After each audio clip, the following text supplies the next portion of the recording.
Well, thank you very much to the HEM, the Haute École de Musique de Genève, and its really talented students, musicians, for what music lovers will have recognized as being themes of Dvorak's American Quartet.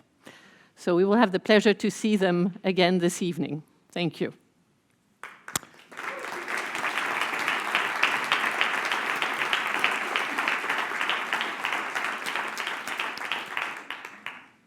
It is really my great pleasure and honor to welcome you all this evening and to declare open the 2019 celebration of our laureates by the Right Livelihood Foundation. So the foundation, these awards are better known as the Alternative Nobel Peace Prize. And we are very happy to be hosting this now for the 5th year in a row. This year being quite special because we have almost a premiere since the laureates will be getting their official awards in Stockholm in a few days from now. So this event will be bilingual in French and English. You will be hearing intervention in both languages, and I welcome questions in both languages as well. And before we start off, the foundation has prepared a very special video showing its outstanding work and its laureates. And so I would like to ask our technician now to be putting this video for you before we start off. Thank you.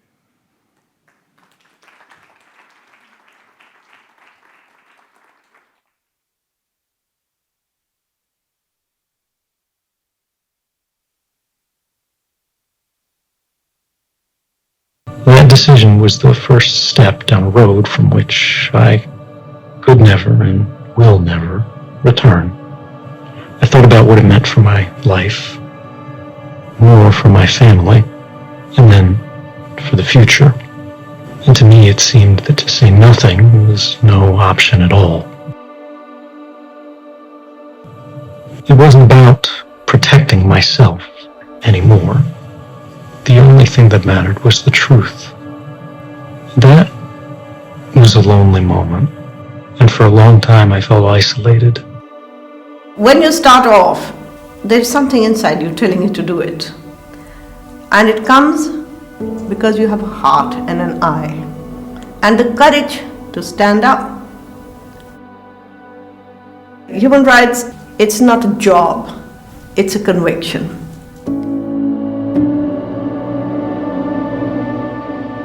I knew my life would never be the same again as the restoration work I do was about to be flung onto a world stage. I felt way out of my depth and had to steel myself to rise to the occasion. It was 2018 and I was about to receive the Right Livelihood Award. I still remember where I was the day I got the call. How empowering that someone finds our work useful. There's something meaningful in seeing so many people from so many different places say, I understand, and I'm with you. When I looked at the achievements of my fellow laureates that year and of all those who preceded us, I was humbled and amazed. The Right Livelihood laureates all come from such different backgrounds, cultures, and parts of the world. Those who against all odds are pushing forward the edge of hope for the rest of us. What I realized was the other Right Livelihood laureates all come from these extraordinary backgrounds and extraordinary places, and they're all engaged and unified by an extraordinary struggle, expressed in different instances, but bound by the same fight.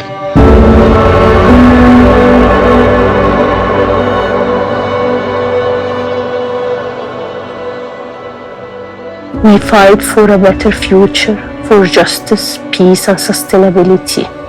We work hard, and sometimes we risk it a lot. And I felt something. When you look at all of these people, when you look at these names, when you look at these faces, when you see that there's not even a common language, it's not about any one of them. It's about all of us.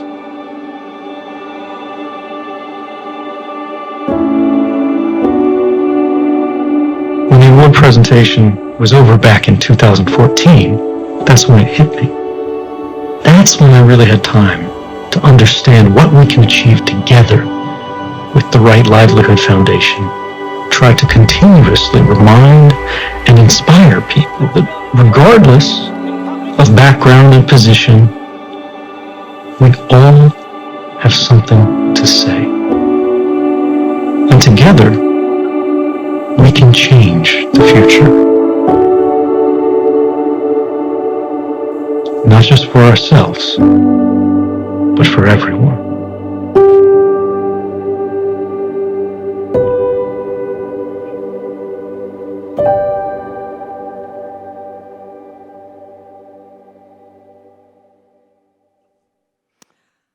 This is so inspiring.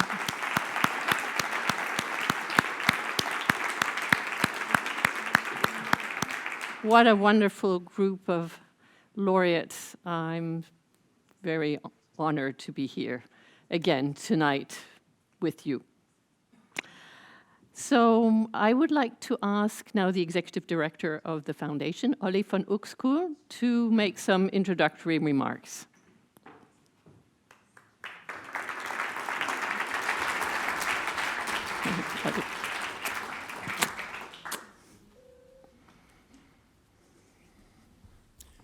Thank you so much, Jacqueline. And looking at these pictures of these people that I know well from 40 years of our work does fill me with pride. But it also fills me with the sense that we have very little time left. Very little time to avert changes to our global ecosystems and to our human societies that few of us have the courage or the imagination to even grasp really what they will mean in the future. This is obvious in the field of climate change, where we have pretty good estimates of the future effects of different carbon concentration trajectories. It's also obvious and has been discussed a lot when it comes to the rapid decline in ecosystems and biodiversity that we're witnessing. But it's also true and less known for some of the important nutrient and resource cycles in the world, like, for instance, phosphate, which is a driver of the occupation of Western Sahara that we'll hear more about. We have very little time left, and the science is telling us clearly that to avoid some of the worst developments, the coming decade is the last window of opportunity, the decisive decade after which a lot will be too late. And that is not empty alarmism, it's simple science at work because of the natural planetary boundaries and tipping points of the ecosystem. So looking back, we see that we've been able to support laureates to contribute to their protection, to spread their messages, to inspire many people through telling the laureate stories. But we also see that looking at the overall trends, we're failing as civil society, as decision makers, as global community. And so we find ourselves in this really breathtaking moment of human history with irreversible changes already having started.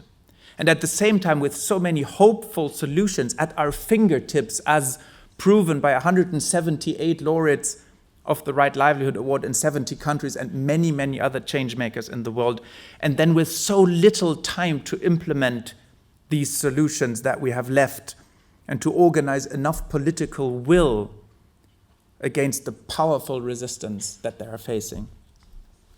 So we're really in uncharted territory now, where we can no longer rely on established truths, and we're all required to rethink our organizational logics.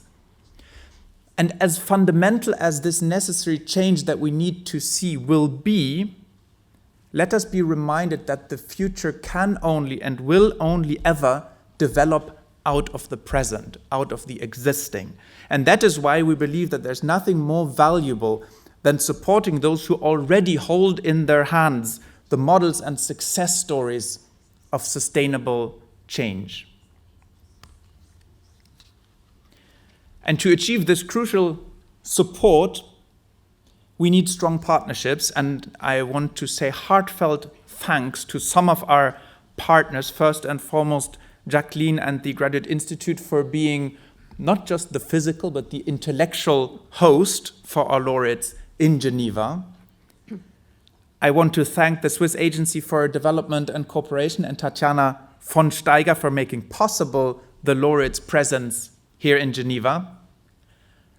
And a heartfelt thanks to the Republic and State of Geneva, represented tonight by Maria Jesus Alonso Lormand, for supporting this event. And really to all of you,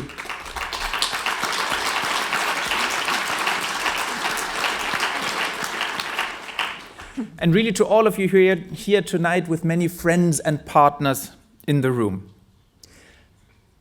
Now, one of the most important links for our laureates here in Geneva is with the Office of the High Commissioner for Human Rights. And I'm very proud to conclude by thanking the Deputy High Commissioner of Human Rights for joining us tonight and sharing her thinking with us. A warm welcome. Dear Kate Gilmore, the floor is yours.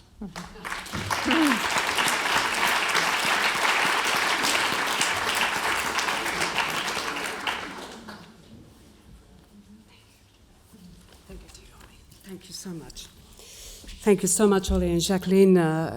What a joy to join you all, and thank you to the gorgeous Geneva for the wonderful hosting under the generous hosting of Switzerland, which provides such a wonderful home for the United Nations here in Geneva. Thank you to the Graduate Institute for the continued partnership, and congratulations to the Right Livelihood Foundation. Dear Davi, with Stephen, Aminato, with Franco, and in their absence, Guo, of course, but thank you, Karen, and of course, the extraordinary companion to all this, Greta. Thank you, Susanna and Jocelyn. It's such a joy to join you all in affirmation of this important occasion. You've chosen so very wisely with how to spend a Thursday evening. It is Thursday. Any evening, actually, would be very well spent for this purpose. And I bring to you, in affirmation of that, very warm greetings from the Deputy High Commissioner for Human Rights, Michelle Bachelet, who regrets that you have to listen to me instead of her.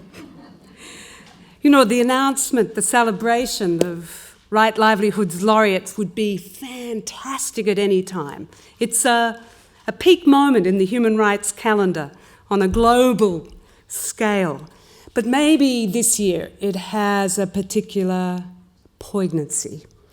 Perhaps right now, all things considered, looking at the state of things, seeing what we see when we open our newspapers, when we scan their websites, when we look at their Twitter feeds, perhaps it is time to step back, to think a little longer, to draw a deeper breath, to pause just a moment more, so that we miss not a single detail of what is to be presented to us tonight.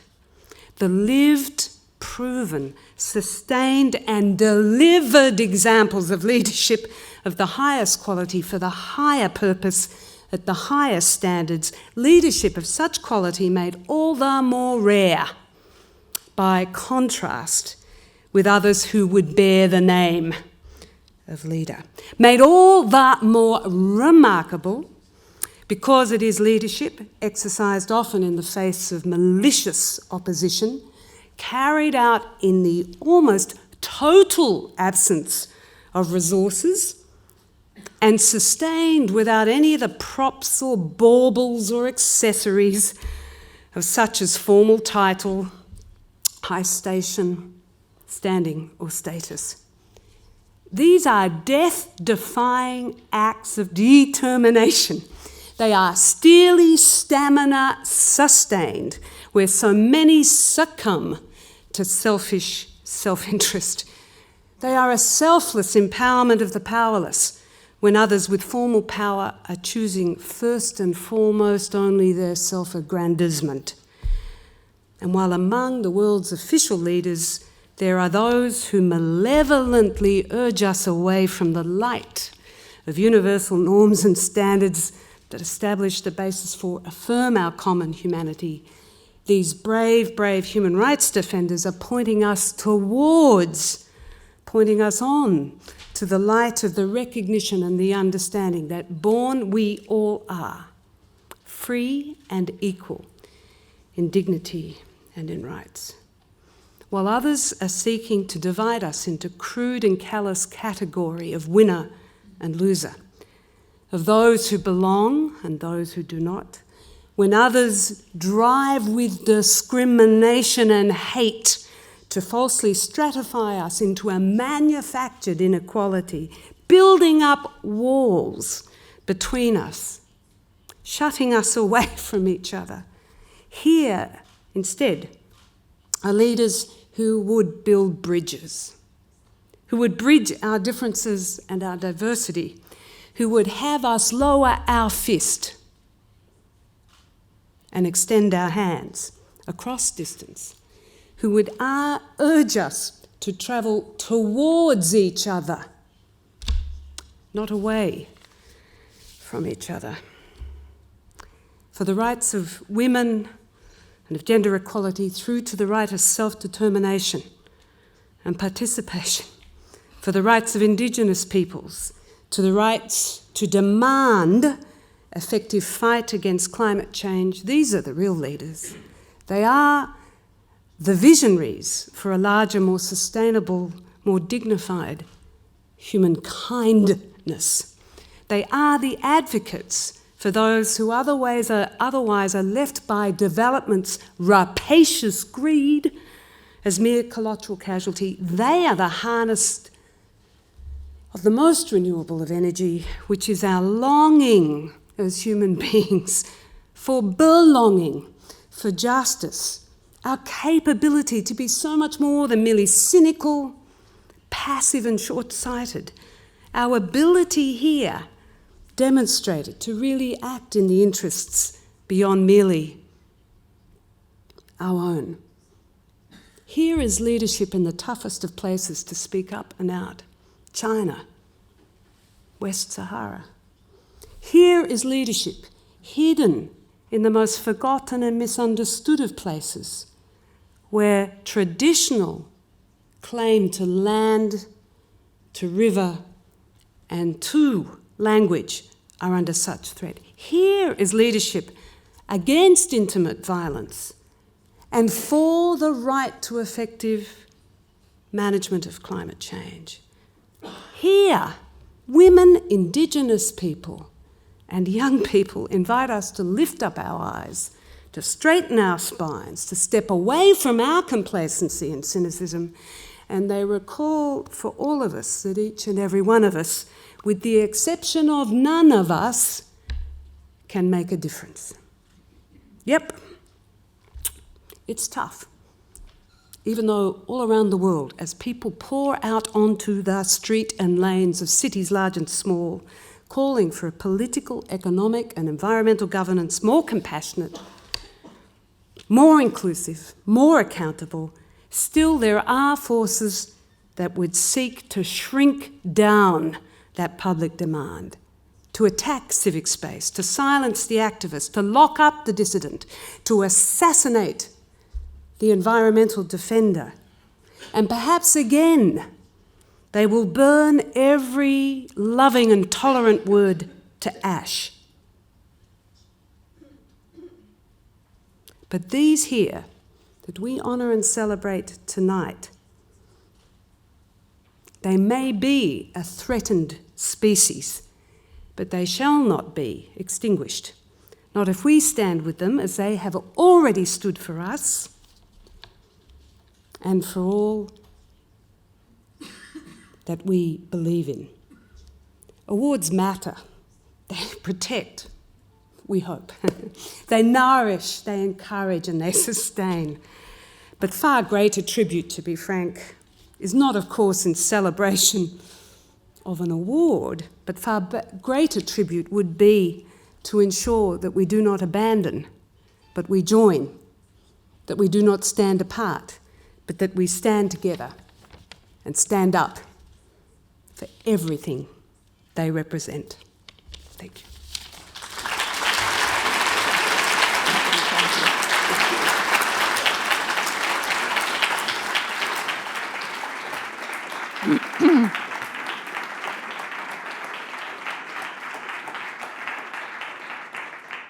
Thank you very much, Kate, for these inspiring words. You always inspire us all into action. And thank you, Oli, for these introduction, also inspiring work. I now have the pleasure to welcome on stage Franco Fettuccini. He's a human rights expert and representative of the American Association of Jurists to the UN. He will introduce our first speaker, Franco.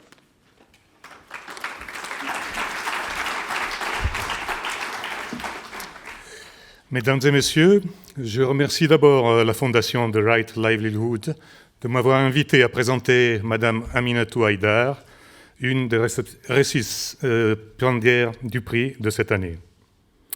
En effet, c'est un grand honneur pour moi de parler d'Aminatou Haïdar, figure emblématique des femmes africaines qui luttent pour le respect des droits humains, des droits des femmes et pour la paix.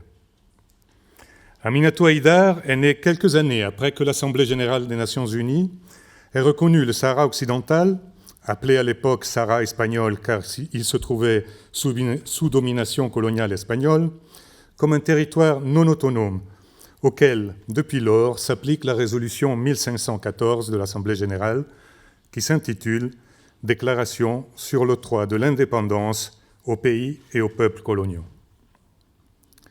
L'Espagne, puissance coloniale devenue puissance administrante, non seulement a failli à la mission de décolonisation qui lui avait confiée dès 1966 l'Assemblée générale des Nations unies, mais elle a essayé, en violation des normes de droit international, de transmettre sa qualité de puissance administrante au Royaume du Maroc et à la Mauritanie, lorsque ces deux pays ont essayé de profiter de la fin de règne du général Franco et du retrait annoncé de l'Espagne du territoire. Je saisis cette occasion pour rappeler que le Sahara occidental, depuis le retrait de l'Espagne en février 1976, est devenu le seul des 17 territoires non autonomes, considérés comme tels par les Nations unies, qui n'a pas une puissance administrante reconnue, et le seul qui se trouve sous occupation illégale militaire d'une tierce puissance. C'est dans le contexte de la guerre d'occupation engagée par le Royaume du Maroc contre le Front Polisario, reconnu par l'Assemblée générale des Nations unies comme le représentant du peuple du Sahara occidental, qu'Aminatou Haïdar a intégré depuis son adolescence le combat pacifique pour le respect du droit international et notamment l'application du droit du peuple sahraoui à l'autodétermination et à l'indépendance tel que prévu par les résolutions de l'ONU. En novembre 1987, Aminatou participa à une manifestation pacifique marquant les 12 années d'occupation marocaine et appelant à l'organisation d'un référendum d'autodétermination.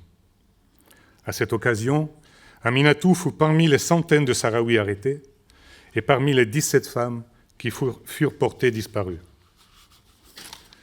C'est seulement 4 ans plus tard, à la faveur de la création de la mission des Nations unies pour le référendum au Sahara occidental, appelée MINURSO, qu'Aminatou réapparut. Ce furent pour elle et ses compagnes 4 ans de détention secrète, d'humiliation, de mauvais traitements et de torture. 4 ans qui ont forgé des convictions solides dans l'esprit d'une jeune femme encore plus déterminée à se battre pour la protection et la promotion des droits fondamentaux de son peuple. Depuis lors, Aminatou Haïdar est devenue une figure éminente du combat pacifique du peuple sahraoui pour le respect des droits humains au Sahara occidental. Elle a souvent pris des initiatives pour dénoncer les exactions commises par la puissance occupante, le Royaume du Maroc, et cela lui a valu de nouvelles arrestations, des condamnations à des périodes d'incarcération qui l'ont poussé à participer à des grèves de la faim pour attirer l'attention de la communauté internationale sur l'injustice qui règne au Sahara occidental. En lui attribuant votre prix, vous rendez hommage au peuple sahraoui, qui a payé et continue de payer un lourd tribut dans sa lutte pour l'indépendance, dans l'indifférence quasi unanime de la communauté internationale, malgré ou à cause des concessions faites tout au long du processus de négociation, toujours en cours, dans l'espoir qu'un référendum libre sera organisé au Sahara occidental, comme cela a été prévu par les accords de cessez-le-feu approuvés par les deux parties. 16 ans de conflit armé et 44 ans d'occupation illégale ont conduit à d'innombrables et graves violations du droit international humanitaire, y compris l'utilisation d'armes prohibées, l'expropriation, les représailles contre la population civile, l'utilisation systématique de la torture, les déplacements forcés, la colonisation du territoire occupé et l'exploitation des ressources naturelles du territoire occupé. L'occupation illégale du Sahara occidental s'appuie sur la présence d'une force armée de plus de 200 000 hommes et sur la présence d'un mur de 2700 km truffé de millions de mines antipersonnelles qui ont fait et continuent de faire des victimes. Un mur qui sépare du nord au sud le peuple sahraoui resté dans le territoire des 173 000 réfugiés qui se trouvent dans des camps au milieu du désert algérien, où grandit maintenant la troisième génération avec des sentiments partagés entre la résignation et la révolte. Bien que le Conseil de sécurité des Nations Unies, l'Assemblée générale et l'ancienne Commission des droits de l'homme aient dénoncé l'occupation du Sahara occidental de la part du Royaume du Maroc, bien que des procédures spéciales du Conseil des droits de l'homme continuent de dénoncer l'utilisation de la torture ou la détention arbitraire à l'encontre des défenseurs des droits humains sahraouis, bien que les organes de traité expriment leurs préoccupations quant à la non-organisation du référendum d'autodétermination au Sahara occidental, le Royaume du Maroc est entré dans sa 45e année d'occupation illégale.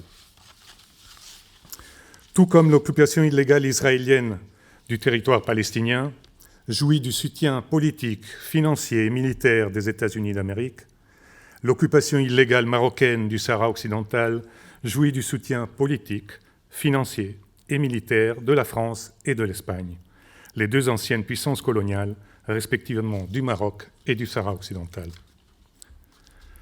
Le refus obstiné, opposé par des puissances occidentales qui détiennent un droit de veto au sein du Conseil de sécurité au respect des droits humains et du droit international dans son ensemble dans les territoires occupés, y compris au Sahara occidental, porte atteinte à la crédibilité de l'Organisation des Nations Unies et porte atteinte au multilatéralisme et à la stabilité de régions entières.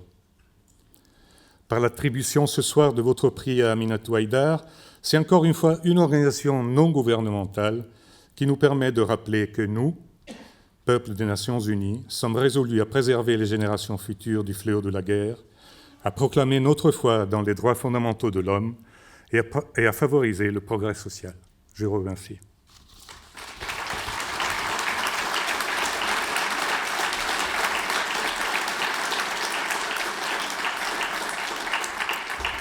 Et maintenant, je crois qu'on va voir une petite vidéo qui illustre les activités d'Aminatou Haïdar.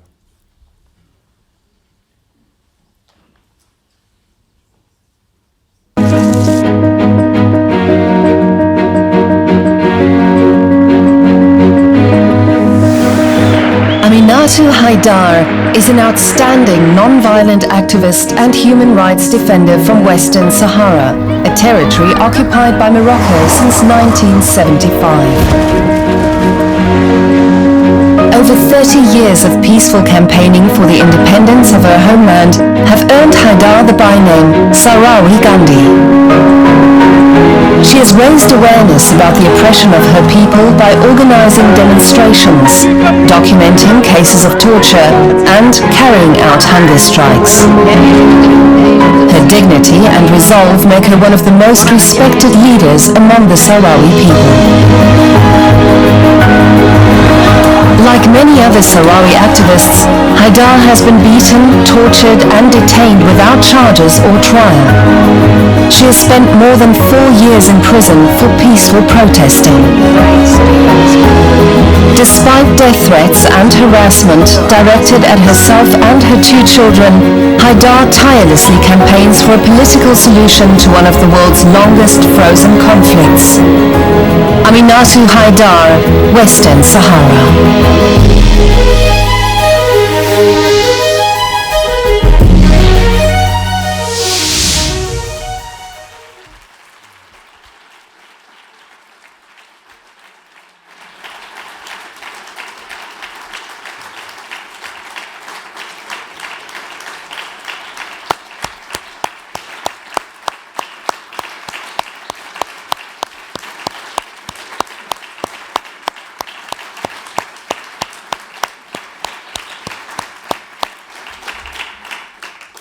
Et maintenant, j'invite Aminatou Haidar à monter au podium. Aminatou qui reçoit ce prix pour sa constante action non violente, malgré l'emprisonnement et la torture, en faveur de la justice et de l'autodétermination du peuple du Sahara occidental.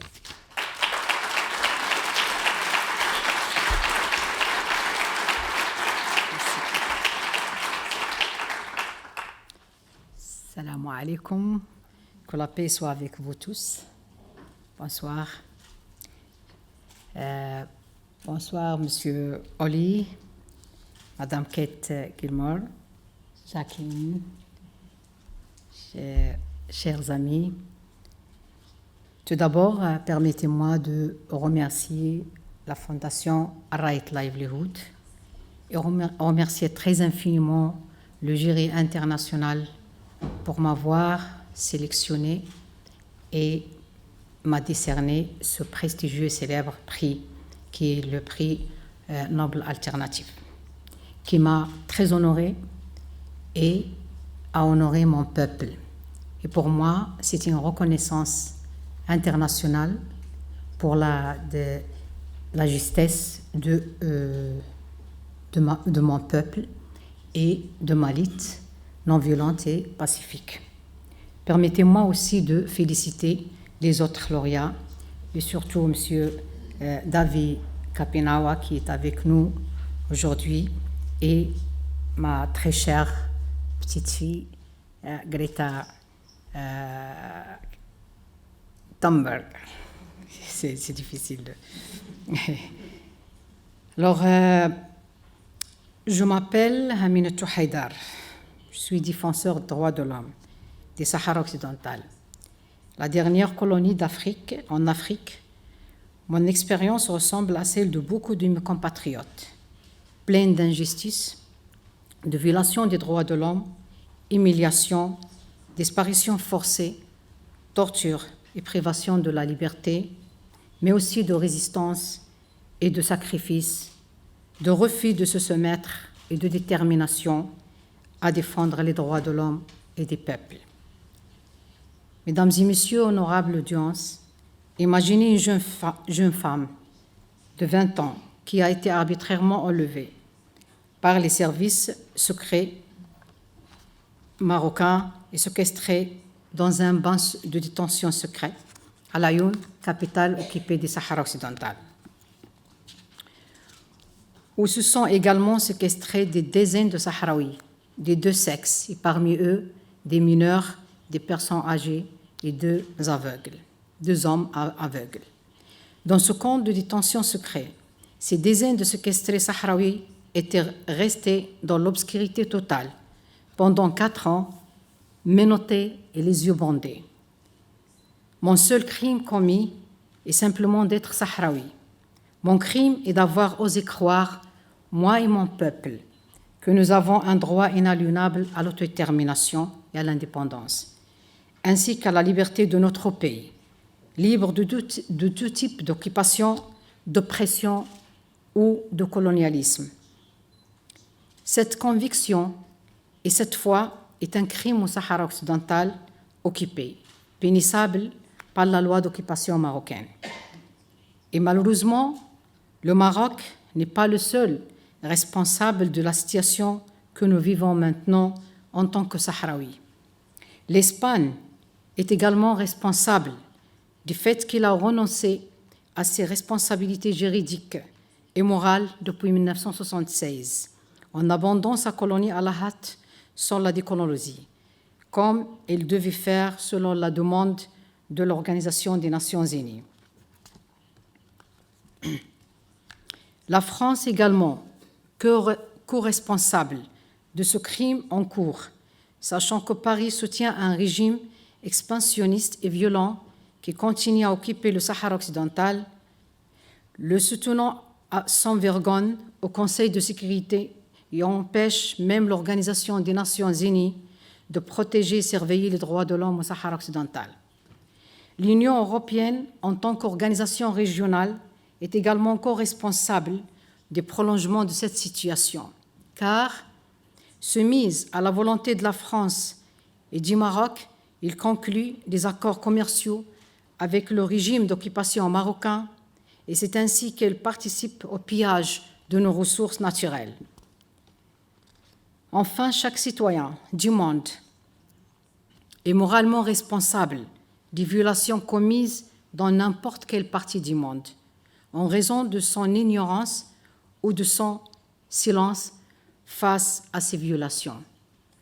Il ou elle peut penser que ces violations ne le concernent pas tant qu'elles ne le touchent pas personnellement, alors qu'elles menacent nos droits à tous en tant qu'êtres humains.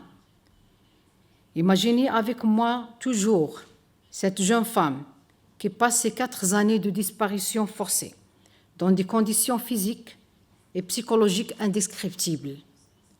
4 ans sans aucune connexion avec le monde extérieur et avec ma famille. 4 ans de torture, de menaces de mort et de tentatives de viol, de déni des droits les plus élémentaires, le droit à la vie, sans aucune accusation, sans aucun procès, aucun jugement, rien du tout.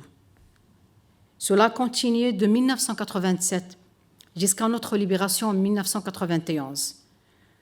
Nous étions un groupe de victimes sahraouis de la disparition forcée, environ 324 victimes. Nous étions libérés cette année-là après que l'Organisation des Nations Unies ait réussi à persuader le Maroc et le Front Polisario, le représentant du peuple sahraoui, de signer un accord de paix au Sahara occidental. Mais nous avons encore plus de 500 autres victimes de disparition forcée dont on n'a pas d'informations sur leur sort. Il y a aujourd'hui même plus de 46 prisonniers d'opinion sahraouis dans les geôles marocaines qui purgent des sentences lourdes allant de quelques années de prison à la perpétuité. Ici, je dois rendre hommage à ma compatriote qui a été condamnée, ça fait 2 jours, de 6 mois ferme, et c'est une femme de 35 ans et mère de 2 enfants, et son seul crime, c'est d'avoir protesté pacifiquement contre le procès unique prononcé contre son cousin. Et aussi rendre hommage à mon compatriote, le jeune étudiant sahraoui, qui a été condamné, ça fait 3 jours, à Marrakech, et qui a été condamné avec une lourde peine de 12 ans. Et, mesdames et messieurs, cette tragédie qui n'a pas fini avec la fin de l'arrestation et la disparition forcée, nous avons seulement quitté les camps de détention secrète pour entrer dans une prison plus grande à ciel ouvert, à savoir les territoires occupés du Sahara occidental, où nous continuons d'y souffrir l'abus de tous nos droits après notre libération. Pas de travail, pas d'études, pas de droits, sans possibilité de voyager à l'étranger, car nous étions pendant longtemps privés du droit d'obtenir un document de voyage. Mais je n'ai pas abandonné la lutte pacifique, car la soumission n'est pas une option pour nous, les Sahraouis. Notre seul choix était resté la résistance et la résistance pacifique. C'est pourquoi Immédiatement après avoir repris mon souffle, après ma libération, j'ai immédiatement commencé avec de nombreux camarades anciens disparus à discuter de la manière de s'organiser pour faire face aux crimes de guerre et aux crimes contre l'humanité que nous avons vécus nous-mêmes et que vivent des centaines, voire des milliers de Sahraouis depuis l'invasion militaire le 31 octobre 1975 du Sahara occidental par le Maroc. Nous avons refusé de maintenir le silence. Nous avons refusé de nous soumettre à la menace, aux intimidations et aux nombreuses tentations que le régime d'occupation marocaine a essayé de nous offrir afin d'acheter notre silence. Nous avons refusé parce qu'en tant que génération qui a vécu ces tragédies dans sa jeunesse et que certains d'entre nous étaient sortis de ce drame avec des séquelles corporelles et psychiques et des maladies chroniques, nous avons refusé de laisser les générations futures ignorantes de cette histoire sombre de l'occupation marocaine. Nous avons décidé de l'exposer non seulement aux Sahraouis, mais également au monde entier, afin que chacun sache que nous sommes ici, que nous avons vécu les pires crimes contre l'humanité, que nous avons perdu de nombreux camarades martyrs morts sous la torture ou dans des conditions de détention inhumaines. Nous avons largement réussi à dénoncer ce régime marocain violent et expansionniste.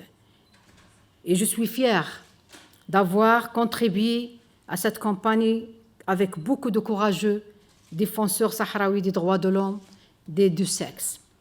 Mais bien sûr, il y avait un prix à payer. Depuis 1991, j'étais contrainte à payer en souffrant de toutes les formes d'harcèlement que vous pouvez imaginer. Pression psychologique, attaques physiques répétées, arrestations arbitraires et procès uniques, harcèlement social et pression économique, campagne de diffamation dans les médias marocains, interdiction de regagner mon pays et contre ma volonté en 2009, et en plus des tentatives d'influence exercées par l'État marocain sur ma famille pour me décourager de poursuivre mes activités de défense des droits de l'homme. Tout cela n'a fait que renforcer ma conviction de la nécessité de poursuivre la résistance, car la soumission, comme je l'ai dit plus tôt, n'est pas une option pour nous. Céder à la volonté d'oppression et d'assujettissement est une mort lente que je ne conseillerais personne d'accepter. Si la vie est rendue impossible avec dignité, il est impératif de lutter pour récupérer cette dignité, même si le prix à payer est le sacrifice et parfois même le martyre. À quoi sert de vivre sans dignité humaine, sans liberté? Mesdames et messieurs, honorable audience, Aminatou Haïdar, que vous honorez aujourd'hui, n'est pas une personne extraordinaire qui a lutté contre l'injustice.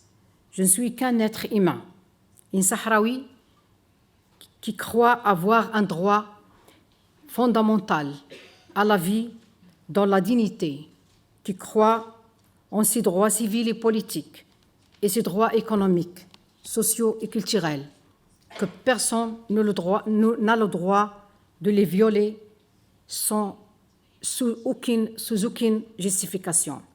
C'est pourquoi j'ai décidé de lutter pacifiquement contre le royaume du Maroc parce qu'il veut me retirer tous ses droits, ainsi qu'à mon peuple, le peuple sahraoui. Enfin, je tiens à saisir cette occasion pour dire à tous que la responsabilité de défendre le droit du peuple sahraoui à l'autodétermination et à l'existence et à l'indépendance, ainsi que de défendre sa dignité et ses droits humains, n'est pas la responsabilité d'Aminatou Haïdar, ni du seul membre de ce peuple. C'est une responsabilité de tous les citoyens libres du monde entier. En effet, vous devez tous prendre garde de ne pas ignorer les souffrances du peuple sahraoui aujourd'hui, car cela pourrait devenir votre souffrance demain si vous autorisez par votre silence le Maroc ainsi que tous ceux qui le soutiennent, a imposé sa logique coloniale au Sahara occidental et à la logique de la force au dépens du droit. Si vous permettez ça, nous pourrons alors vraiment dire adieu à la paix, adieu à la loi et adieu aux valeurs humaines. Je vous remercie beaucoup pour votre attention.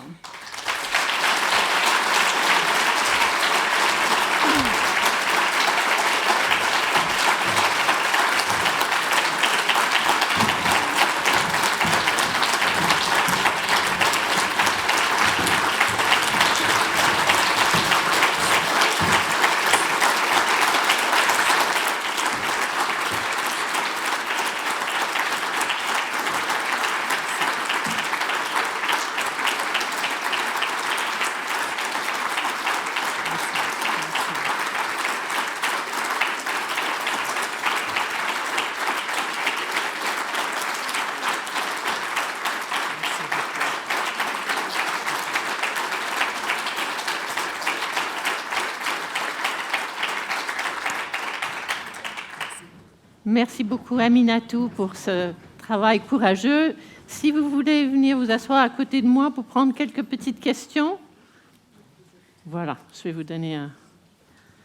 Alors, nous avons quelques minutes pour des questions en français ou en anglais. Est-ce que quelqu'un aimerait prendre la parole? Ou est-ce que vous êtes tous, comme moi, très émus par ce que nous venons d'entendre? Je pense que vous êtes tous émus comme moi.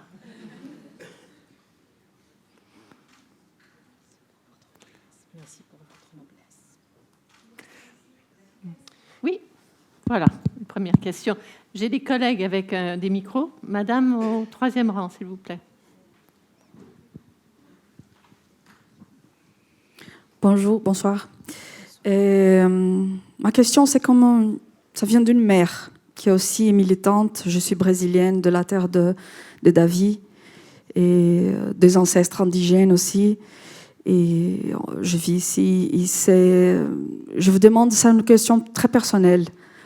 D'où vous prenez la force pour continuer et concilier avec votre vie de famille, le moment où ça manque, et comment vous rendrez fort pour continuer la lutte? Eh ben, j'ai la force de ma détermination personnelle, mais aussi de la détermination de mon peuple.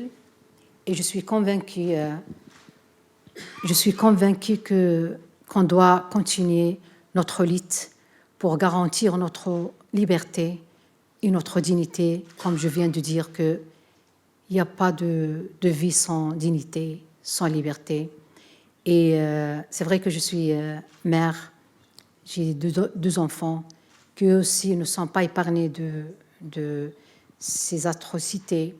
Ils ont souffert et continuent toujours à souffrir, mais leur cas n'est pas unique. C'est le cas de tout le peuple sahraoui, le cas de toutes les familles sahraouies qui sont déchirées et divisées en deux parties. Une partie se trouve au campement des réfugiés sahraouis dans des dures et difficiles conditions de vie, et une partie sous l'oppression marocaine. Donc, je n'ai pas autre option. Je dois sacrifier. Et je jure de ne pas abandonner mon peuple. Je ne défends pas un droit individuel, je défends un droit collectif. Et c'est un honneur. Je me sens un peu coupable envers mes enfants, mais pour moi, c'est un grand honneur de sacrifier ma vie pour défendre les autres.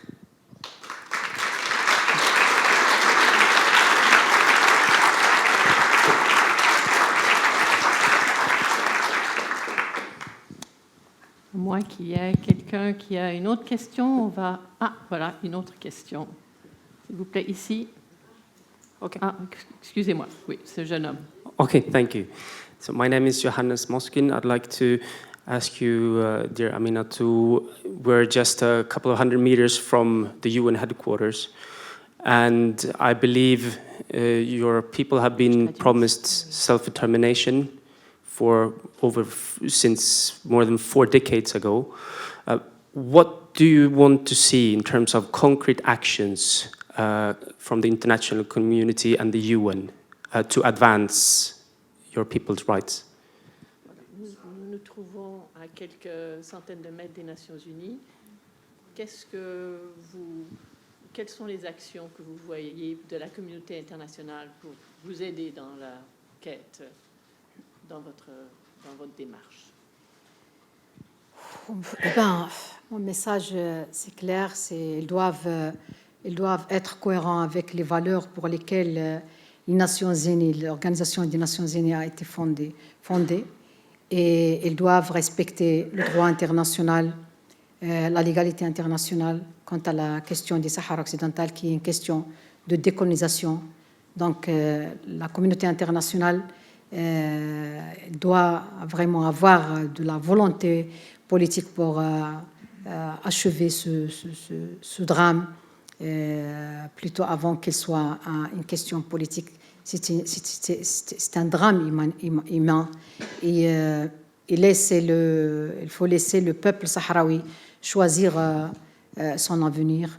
Il faut donner la voie démocratique au peuple sahraoui pour choisir qu'est-ce qu'il veut. Et je le dis franchement, qu'il y a une complicité de quelques puissances internationales quant à cette cause.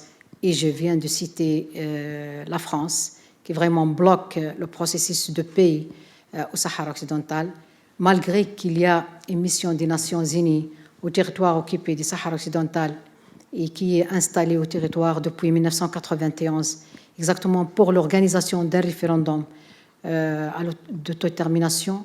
Cette mission, c'est parmi les plus rares missions des Nations Unies qui n'a pas le mandat de surveiller les droits de l'homme. Et nous sommes les victimes, nous sommes les Sahraouis les victimes, parce qu'on a accepté le cessez-le-feu. Le Polisario a eu le courage de signer l'accord de paix et qui bien sûr a garanti le cessez-le-feu, mais 28 ans, pas de guerre, pas de paix. Moi, personnellement, je crois aveuglément à la résistance pacifique, et c'est ça mon message aux Nations Unies. Moi, je crois à la non-violence, mais les jeunes ne croient plus à la non-violence, à la résistance pacifique.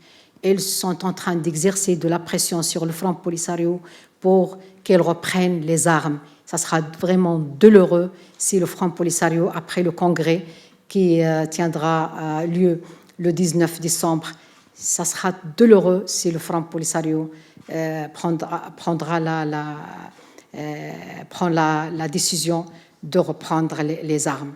Et la France et ainsi l'Europe vont payer cher, parce que si une guerre se déclenche dans cette zone, ça va toucher toute la zone de la région du nord d'Afrique, la région du Sahel, et aussi va affecter l'Europe, parce que l'Espagne, c'est à quelques kilomètres de la Lyon, les îles Canaries. Mon message, c'est un message de paix. Il faut vraiment que la France aura le courage de terminer sa politique de soutien à l'occupation marocaine. Et autre chose que je dois ici évoquer, c'est le pillage des ressources naturelles. L'Europe est complice, vraiment, je suis désolée de le dire, mais l'Union européenne complice, et ça au lieu de contribuer à la recherche d'une solution pacifique et non violente de ce conflit qui a duré longtemps, l'Europe est en train de renforcer l'appareil répressif contre nous, les Sahraouis, et d'intensifier notre douleur et notre souffrance. Et c'est grâce à l'Europe que le Maroc conclut des accords commerciaux avec le Maroc, et qui continue à piller, exploiter les ressources naturelles, à tel point que nous, les Sahraouis, on a vraiment détesté les richesses. On dit que ces ressources naturelles sont derrière notre souffrance. À tel point que nous disons qu'on peut donner toute la fortune au Maroc, mais qu'il nous laisse vivre libre et indépendant et unis dans notre territoire, le Sahara occidental. Merci beaucoup, Aminatou.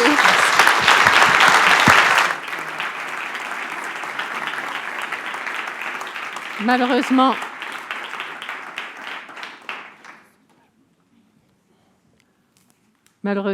on pourrait continuer bien longtemps à discuter avec Madame, c'est merveilleux, mais malheureusement, je suis la gardienne du temps et je vois que nous avons un petit peu de retard. Merci aussi, Franco, pour ces commentaires très pertinents. I now call on stage Karen Tse, who is a former UN judicial mentor and founder and chief executive of International Bridges to Justice, to present our next laureate. Karen, nice to meet you.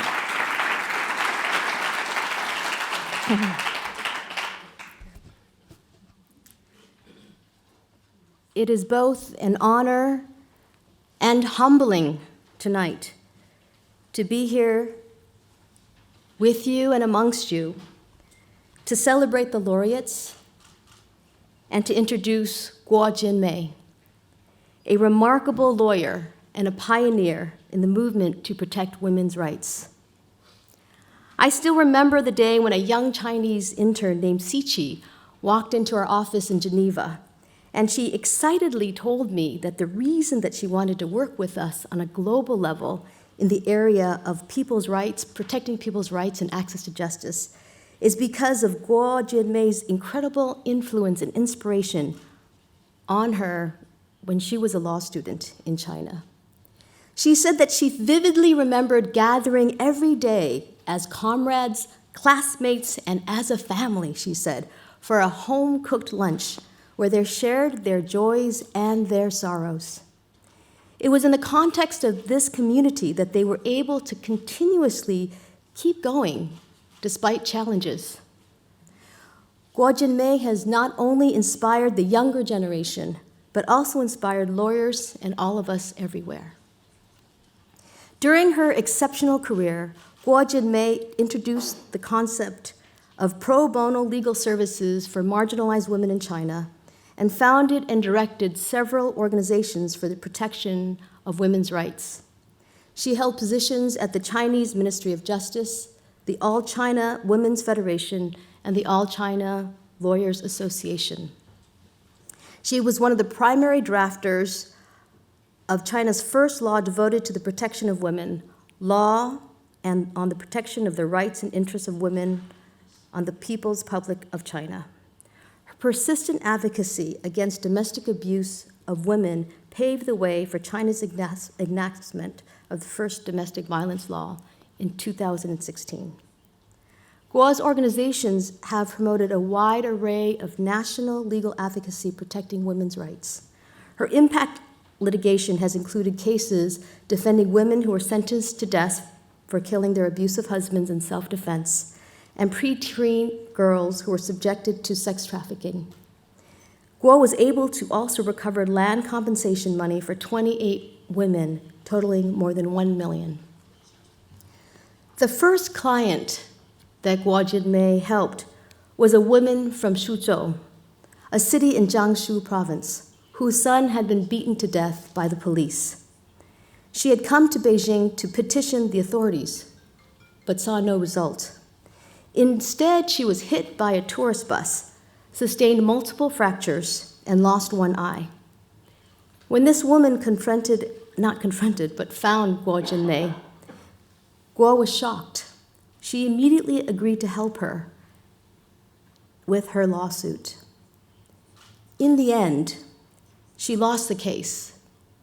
And when the helpless mother asked her, "Didn't you say we could win?" Guo Jinmei broke down in tears. Yet despite the tears and the hardship of this initial outcome, which was almost a foreshadowing of the many challenges that were yet to come, Guo Jinmei didn't give up then and has continued to courageously persevere year after year, inspiring generations to keep doing this with her. She and her team have refused to give up despite challenges on so many levels. As Guo once stated, law in China is a sleeping beauty. If China's laws were implemented more efficiently, there could be great improvements regarding the state of women's rights and interests. This is a worldwide problem. These issues are common to all of us. At International Bridges of Justice, a global organization that works to prevent torture and guarantee people's due process rights by giving people the protection of a lawyer early on, we support lawyers around the world who face these common challenges protecting the most vulnerable and least powerful. Despite the fact that the Universal Declaration on Human Rights was passed over 70 years ago, and majority of countries around the world have passed national laws guaranteeing people the protection of a lawyer and guaranteeing their rights not to be tortured, people's rights are still systematically denied.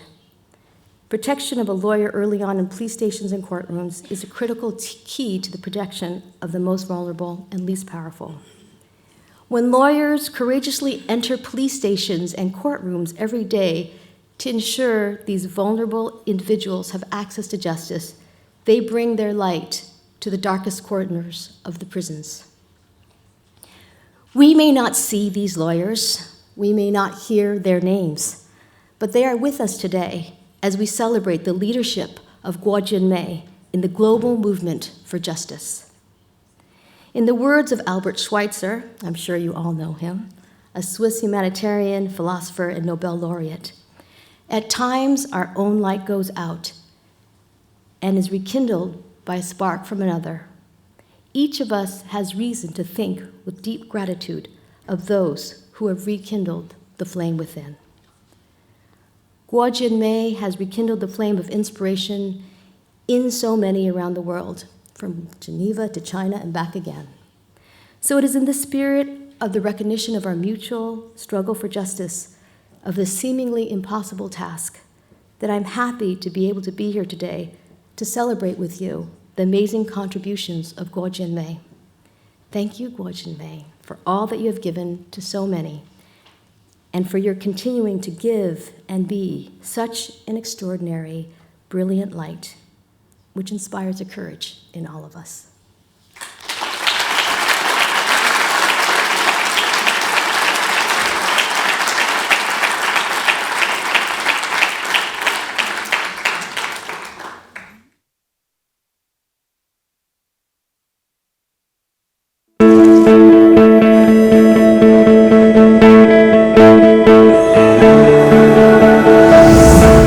Jame is one of the most distinguished lawyers in the field of women's rights in China. Throughout her career, she has assisted thousands of disadvantaged women in getting access to justice. She has also founded and directed several organizations protecting women's rights, with a special focus on domestic violence and gender discrimination. Since 1995, Guo and her teams have offered free legal counseling to more than 120,000 women all over China. They have been involved in more than 4,000 lawsuits to enforce women's rights and advance gender equality, and have submitted over 110 legal research proposals. Their persistent advocacy helped pave the way for the enactment of China's first domestic violence law in 2016. Guo has shown courage and extraordinary resilience, despite increasing restrictions and decreasing funds. Her work continues to impact the lives of millions of Chinese women. Guo Jinmei, China.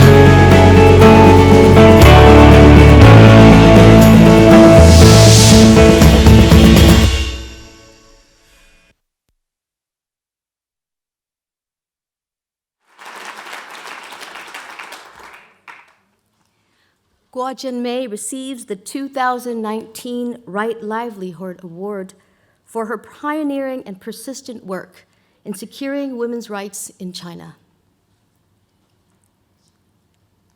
Unfortunately, this extraordinary and remarkable woman cannot be with us today, and she has asked me to share her message with you.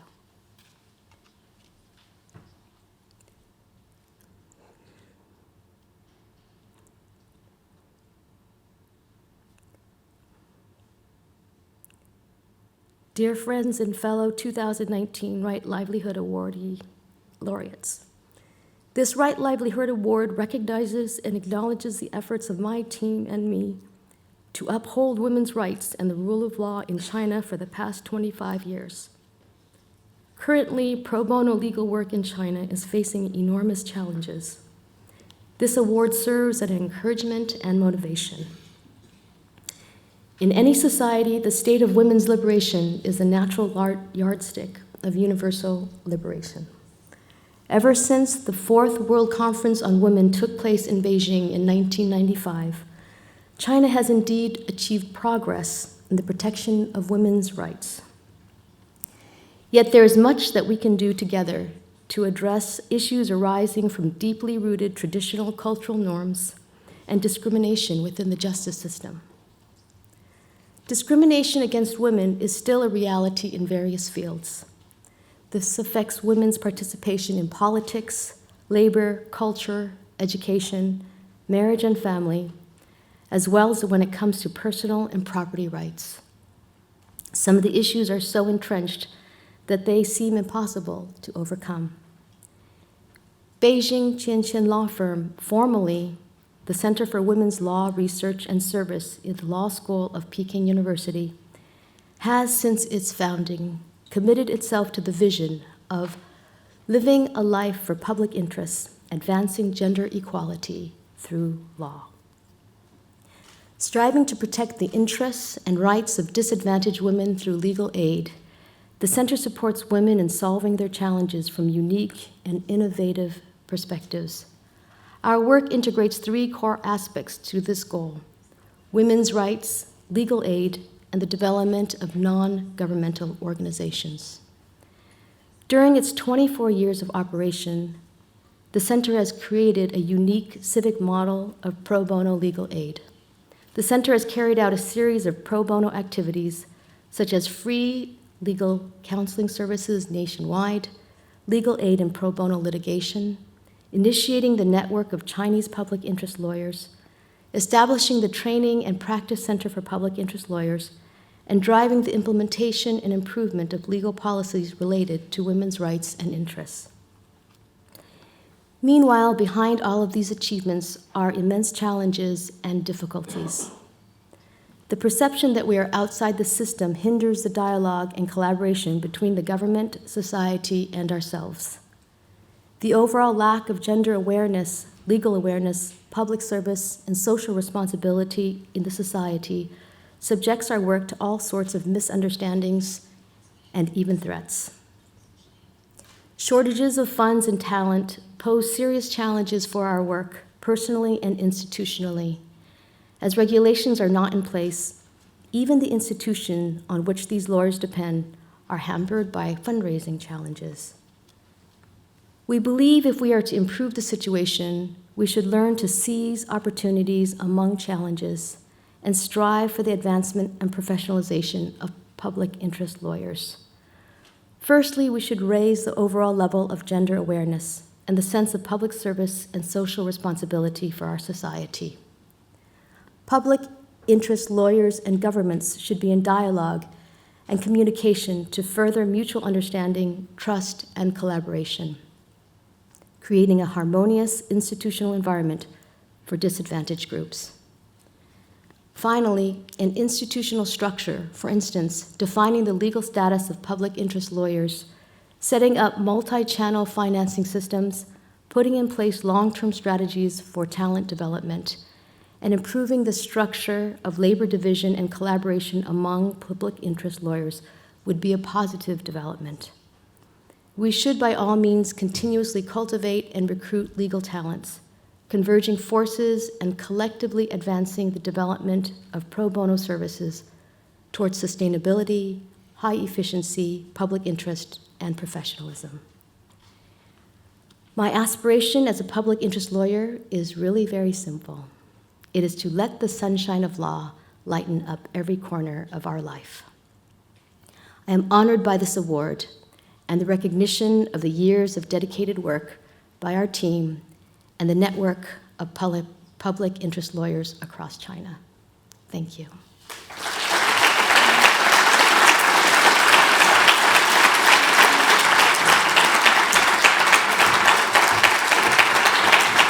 Thank you very much to Karen.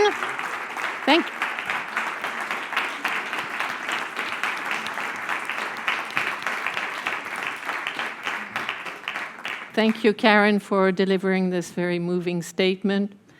Thank you to Guo for being with us in spirit, and congratulations for this fantastic work that you have been doing.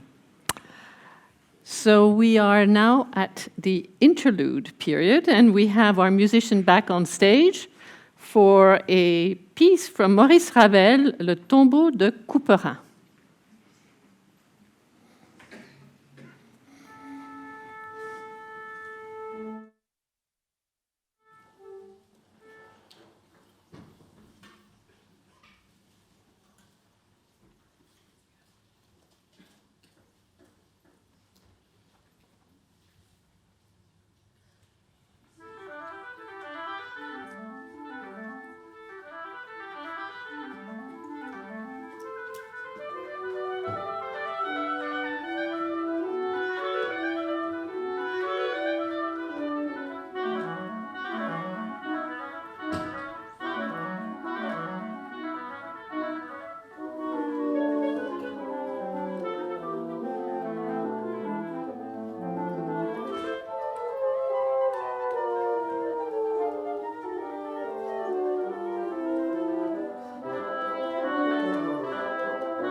Merci beaucoup. On va vous entendre un petit peu plus tard. Merci. I would now like to call on stage Susanna Hecht. Susanna is professor of history here at the Graduate Institute with specialization in environment and climate change. And I would also like to call to the stage Jocelyn Stone of Lycéens Unis pour Demain to present our next laureate.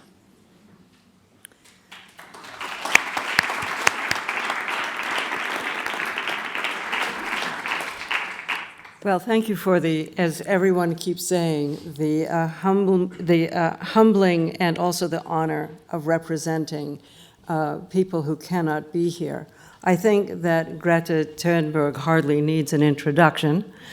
She is in Spain right now for the Committee of the Parties 25, which is where the nations and other agents involved in questions of climate change chat with each other and decide what they might like to do.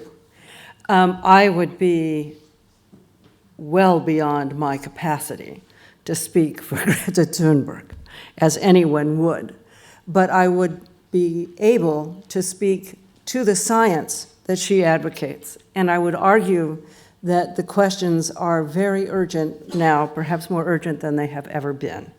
So I'm going to give you a quick review of the science of the last weeks. It'll be fun. I'm not going to sort of sit and talk to you about levels of carbon in the atmosphere and methane emissions, but I will talk to you about the implications of some of these things that are going on, because we really are in a new realm of fire, water, and ice. What I would like to do, too, is that I will our format here is a little bit different because I will go through my points, and they'll be quick. It's late. You haven't had dinner. I want you to pay attention to this, and also because these are the points of information that will be roiling around in the Spanish meetings that are coming up.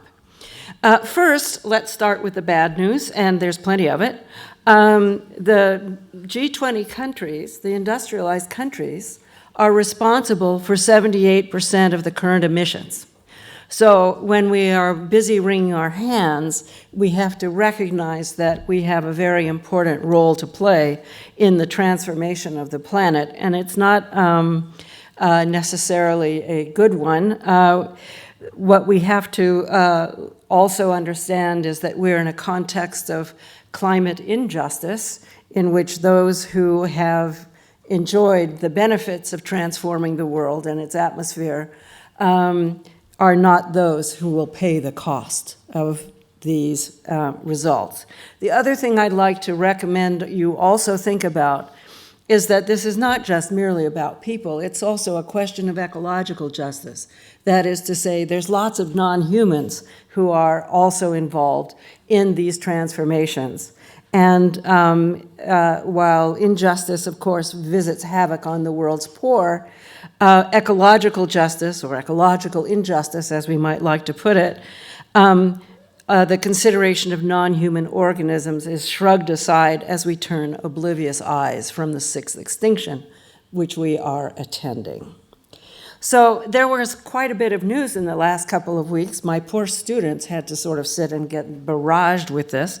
But there are a couple of big points that I'd like to make. The first is the emissions gap. That is, the difference between national promises and commitments and what we actually achieved. Now, according to the UN Environmental Program report that was released on Tuesday, the term of art seems to be the news is bleak. So the answer is haven't quite gotten there yet, and it looks further all the time. The reason it looks further all the time is because the science about the dynamics of emissions has changed, and that there's better information about what's going on. So in case you were thinking that climate uncertainty meant that things were looking pretty good, I would argue that the problem isn't overestimation, but serious underestimates of the severity of what's going on, that this truly is a climate emergency. In the last weeks, for example, emission estimates were noted that didn't actually count for the burning of the Amazon, the burning of forests in California, Arctic forests, and forests in Indonesia. So those were very big forests that went up in flames. Amazonia alone was more than 6 million hectares. So if you want to do the numbers on this, this was not such a good idea. But the point is that while the moment of deforestation is one thing, and the pulse of CO2 that goes out is one thing, they underestimated by 6 the factor of the reality that these forests would not be sucking up carbon anymore, but would actually, in their little forest corpses, be emitting more and more. So the point is that whatever you want to think about these questions of how many emissions they are, there's a whole thing about land cover change that's not covered by this. And not only is it an issue of the moment of clearing, but it's also an element of understanding that capturing these emissions is an activity that these forests can no longer do. So that's important. The other thing is that it's important to realize that 1 out of every 10 species lives in Amazonia, and I'm delighted that David Kopinawa is here, because one of the things that's important is that we are looking at a situation where 40,000 species, plant species, 1 in 10 on the planet, are about to be replaced by one, which is soybean. And that the myriad animals, most invisible, and numbering well over 100,000, would likely to be replaced by a landscape devised for just one animal, cattle. This really is the age of loneliness, what's called the Erimocene, and one has to ask by what right. Last week, the Sumatran rhino went extinct, and the biologists in Bolivia who stood by and in despair as one of the most unusual forests in Amazonia went up in flames, reported that more than 2 million animals had died in the firestorms of August. Burrowing mammals and animals survived, snakes, armadillos, and burrowing owls, which might lead us to think that on a burning planet, a life underground, or one in caves, or a shift to nocturnal habits might form part of our futures as well. Another thing, urban heat islands, many people are already living in the future, by the way, caused by buildings, building materials, the nature of roads and the asphalt, and the pollutions known as black carbon, we could call it soot, are already changing work habits in South Asia and South America, since daytime temperatures no longer permit people to work outdoors for part of the year.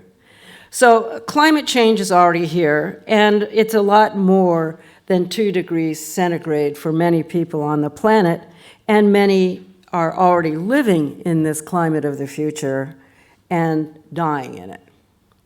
In the same way, the numbers had to change about the so we have the problem about the vulnerability of all this stuff coming off of living forests. The next thing were that the numbers had to change about the vulnerability of flooding of coastal cities with better satellite techniques. Well, the first thing that should come to your mind is what we might call the new Atlantis. You might know it as that old city known as Venice. But in fact, it is one of these places that is now underwater regularly because of what are called king tides. The moving of Jakarta's capital from its sinking land base is also alarming testimony to questions of sea level rise. In the studies that just came out, the number of vulnerable people leaped from 150 million to over 350 million in the coastal cities, in just a few coastal cities, once the real height of those coasts was determined with better satellite techniques. This is also accompanied by a much more rapid change in ice cover in, of course, the polar areas and what we might call the third pole, which is the mountain glaciers, which are changing much faster than first thought. And the loss of mountain glaciers in Asia will affect at least 1 billion people because it's the source of their rivers. So sea levels rise in non-storm flooding, the king tides that now plague Florida, low-lying areas of the Caribbean, and the southern Gulf coasts. Next, in the somewhat convoluted language of atmospheric scientists published today in the journal Nature, we're verging on a series of multiple tipping points whose outcome may well be catastrophic, as well as the processes of greenhouse gas and heating work across land, atmosphere, and ocean systems with their own synergies, what scientists call teleconnections. Things are destabilizing quite quickly, even if one takes the commitments of the Paris Accords and believes that they would be met, they would still breeze us past 3 degrees centigrade. It's earlier than you think with these changes, and everything is happening sooner than you think and more than you imagined.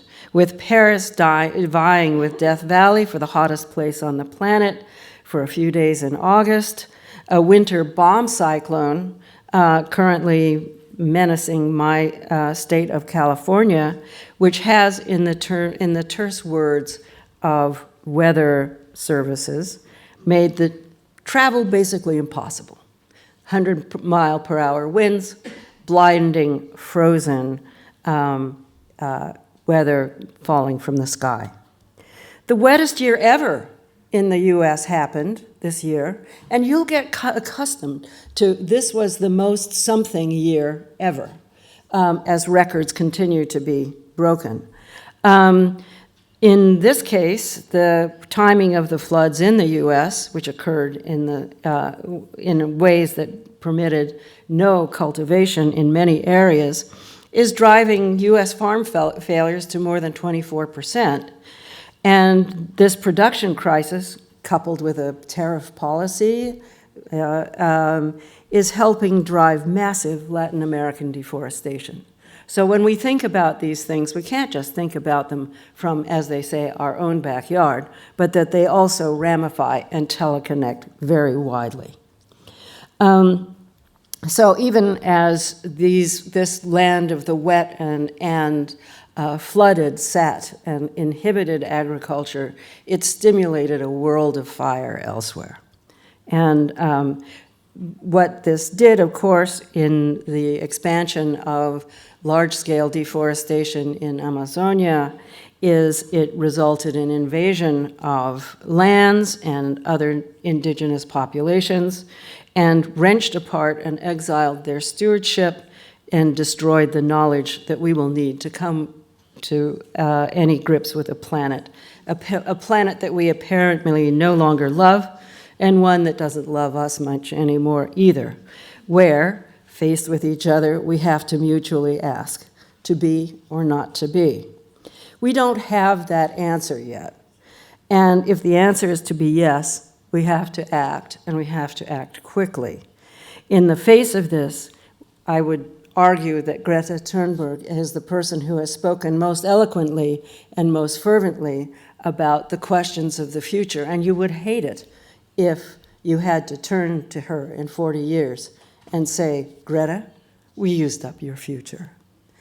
So on that note, that cheery note, I want to do this quickly so that my colleague Jocelyn can talk as well. So in the face of this climate emergency, what are the kinds of things that you can do? There are many things, and we could say, oh yeah, we have to decarbonize like 20 minutes from now. Good luck, and yes, we should. But one of the first things we should do is support ecosystem guardians.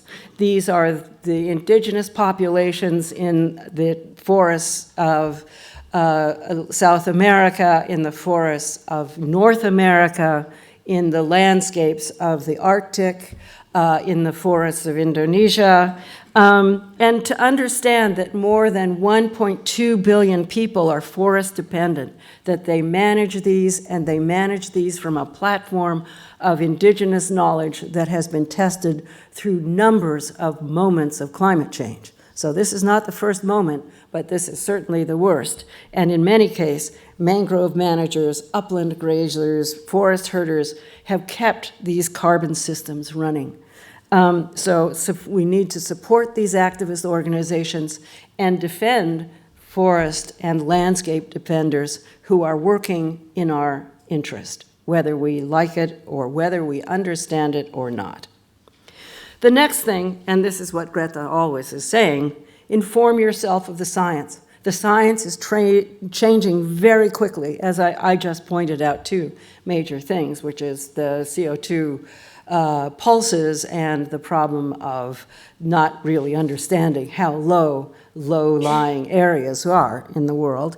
But right now, this best science is showing the earlier dynamics were considerable underestimates about the percentage of urban and coastal land that could be affected, and that we didn't understand the degree to which these forest changes were going to ramify historically.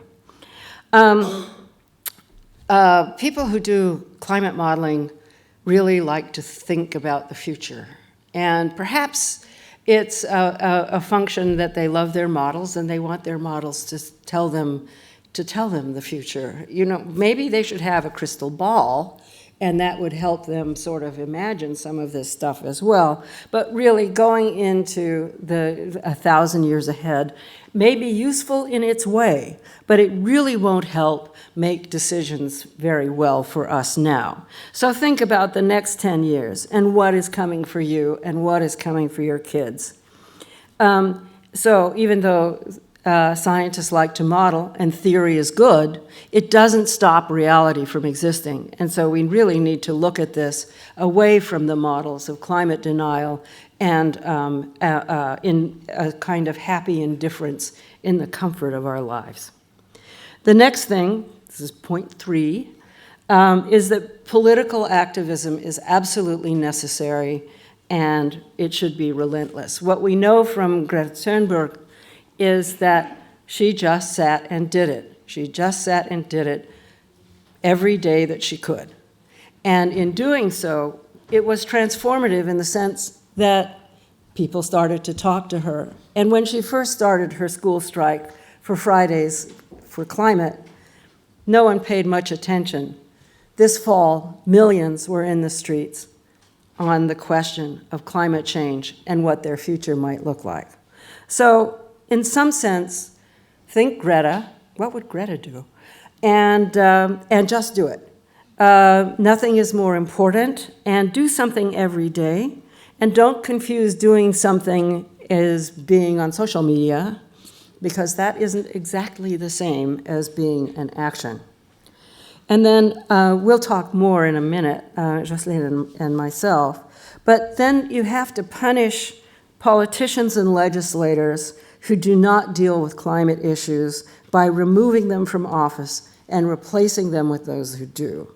The youth vote is especially important here, and it's problematic because many areas don't have have not enfranchised the youth vote. So one of the things is to enhance the youth vote through registering, through fighting voter suppression, but also setting up voter registration tables everywhere, sports events, concerts, weekend markets, parties. It's party season after all.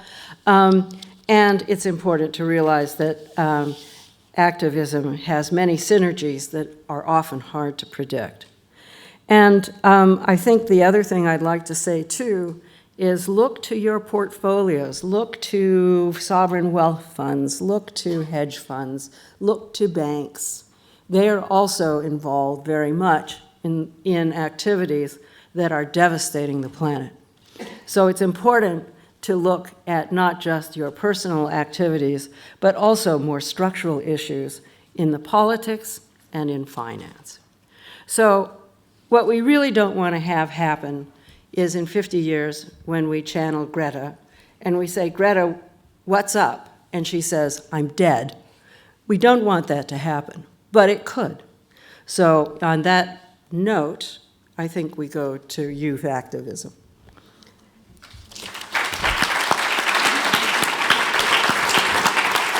I think we show the video now. So we'll see the video first.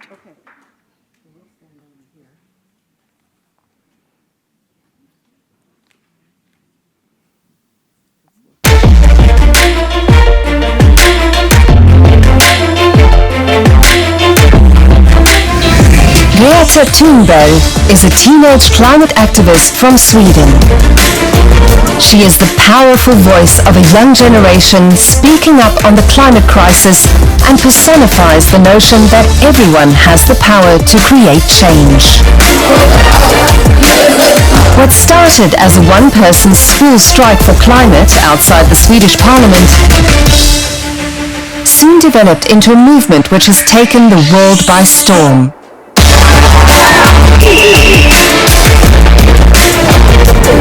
Thunberg's resolve not to put up with the looming climate disaster has inspired millions of people to demand immediate climate action.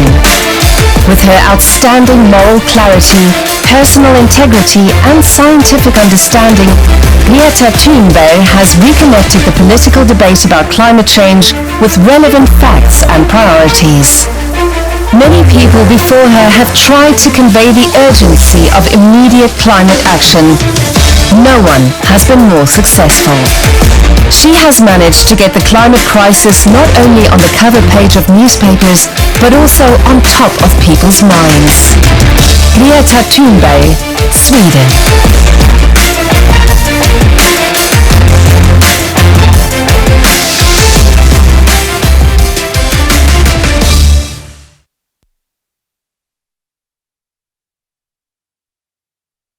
Maintenant? On a un message. Alors, allez-y. Allez-y derrière. Go ahead. Am I going to ask you questions? Are we sitting? What are we doing? Just wandering. Let's go ahead. Ask the questions. Okay. So, Jocelyn, why don't you tell us about the kinds of organizations that you have protagonized? So to begin with, and in the voice of Greta Thunberg, I am part of the Fridays for Future movement. In Geneva, we have the Climate Strike organization, which we are part of. And I am also the head of another youth movement called Lycéens Unis pour Demain. We're a French movement as it is, and we advocate for local climate action. And we go beyond the climate strikes and hold our local political actors accountable for what they do and for their policies. So mainly it is local activism, but also we are united through the Fridays for Future movement on a more global scale, and demand adults and older generations to act for us and to act in the name of science. And thank you so much for reminding me why I am an activist with all these facts and figures, which are really, really scary. Thank you so much.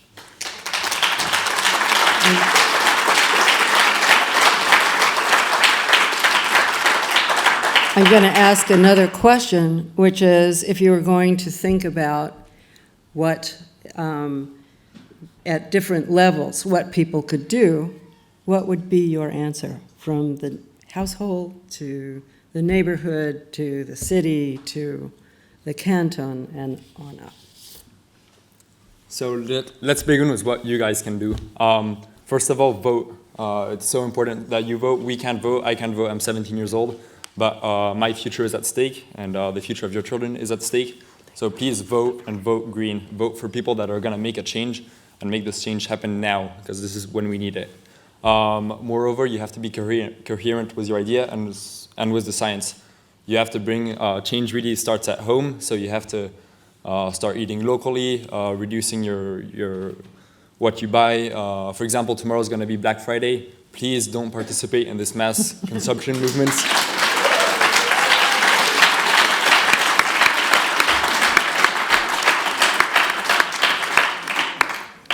And what can we do nationally?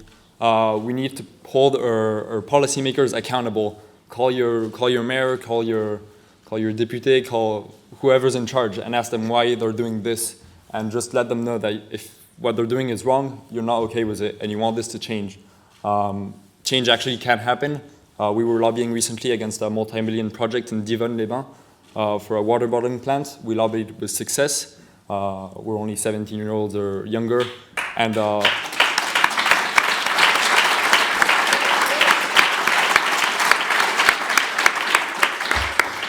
so this is proof that change can happen. Look at Greta Thunberg. She started as a Mrs. Nobody, and now she's creating change all over the world. So please just pick up your phone, call your policymaker, and ask them, why are you doing this? My child's future is at stake. Act locally and nationally, and hold your politicians accountable, and vote. Very good.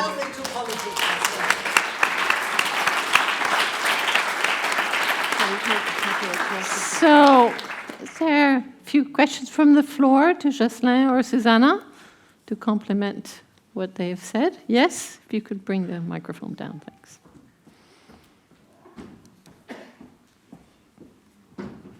Thank you very much. I'm Monika Griefan from the Right Livelihood Board, and I really urge everybody really also to go into politics. Not only make your politicians accountable, but do it yourself, because you can make the change. I have founded Greenpeace in Germany, and afterwards I went into politics, and I could really do a lot of things, and we can do it, and you have to do it yourself as well. Thank you.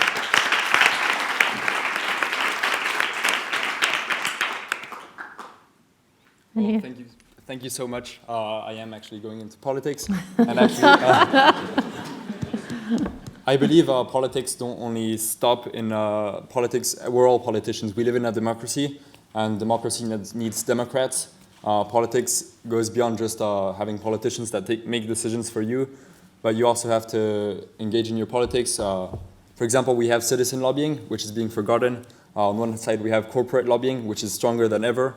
And on the other side, we have citizen lobbying, which is falling at a great rate.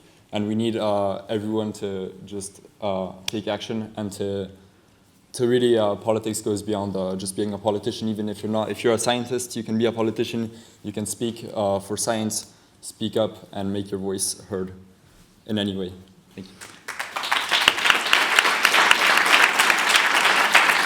Thank you. Thank you very much, Jocelyn. You don't look like Greta, but you certainly have the punch that she has.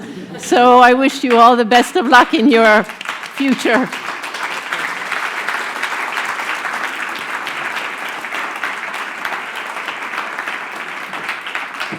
And thank you, Susanna, for sharing with us all your insight. And congratulations to Greta, who unfortunately is not with us this evening, but certainly her presence is felt. But Susanna's presentation really ties in very nicely with our fourth laureate. And I would like to call to the stage Stephen Cory, who's the director of Survival International. Survival received the Right Livelihood Award in 1989 for its work with tribal peoples to secure their rights, livelihood, and self-determination. Stephen is going to introduce our fourth laureate.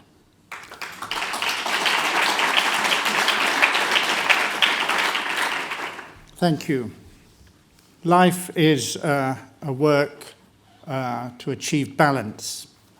It's often a struggle to achieve balance, a perpetual struggle to achieve balance. And I'll come back to that in a moment. But first, let me tell you that there is nobody who has been more privileged to stand on a Right Livelihood stage than myself. And I would like to thank Right Livelihood, all the team in Geneva and Stockholm, all the partners, all the other laureates over so many years for such inspiration. And particularly Davi Kopenawa and Hutukara, which is the Yanomami organization from the north of Brazilian Amazonia. As you've heard, 30 years ago exactly, Davi and I shared another Right Livelihood platform in London and in Stockholm when Survival International won the Right Livelihood Award. Already at that stage, the campaign for Yanomami land rights was 20 years old. So this is work which has gone on for 50 years, in a way for 500 years. 20 years ago, or 50 years ago, the Brazilian government planned to drive a road through Yanomami territory in the north of Brazil. It would have completely destroyed the Yanomami people. Of that, there is no question. This would have been a total genocide. So 30 years ago, when Survival was awarded the prize, we thought, how can we maximize the benefit of this platform to draw attention to the most acute thing we saw then, which was occurring to tribal peoples. And I remember the meeting, I said that let's invite Davi to receive the award on our behalf.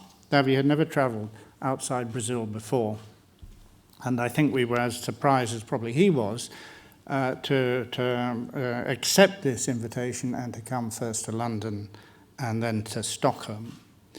And it worked to the extent that the international attention put additional pressure on the Brazilian government, pressure which had been going on inside Brazil through Davi and his friends in the initial organization trying to create the park.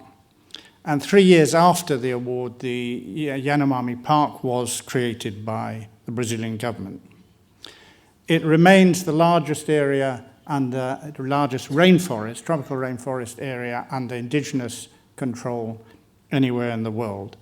And within it, there are still many Yanomami who have not been contacted by outside society. Now, since the last 30 years, Davi has become a spokesman for his peoples, for Amazonia, for the tropical forest, for tribal peoples in general, and for basically the ecosystem. He is a reluctant traveler, and he's already been in a few countries, and it's late. But let me tell you that the threats to this area, as Susanna has outlined, remain acute, and that the current regime in Brazil is trying now to undo decades, generations of progress in awarding indigenous peoples' rights. So the threat has now been never more acute. I'm not going to repeat what Susanna so eloquently said about how Amazonia is not only important for the people who have always lived there, and the people who have lived there for the last century or generation or 2 or 3 generations, but also for all of us. But what I would like to say is that the battle for climate has to start with tribal peoples, indigenous peoples, local peoples.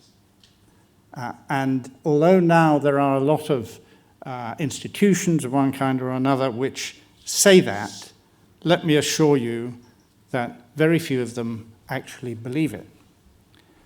We have to bring these peoples right into the forefront of climate action.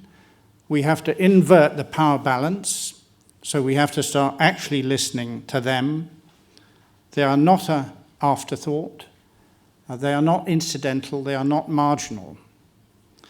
If we want biodiversity, we have to realize that it depends on human diversity, that there are many ways to live, and that these peoples represent a way which is very different to ours. They are indeed the best guardians of the natural world.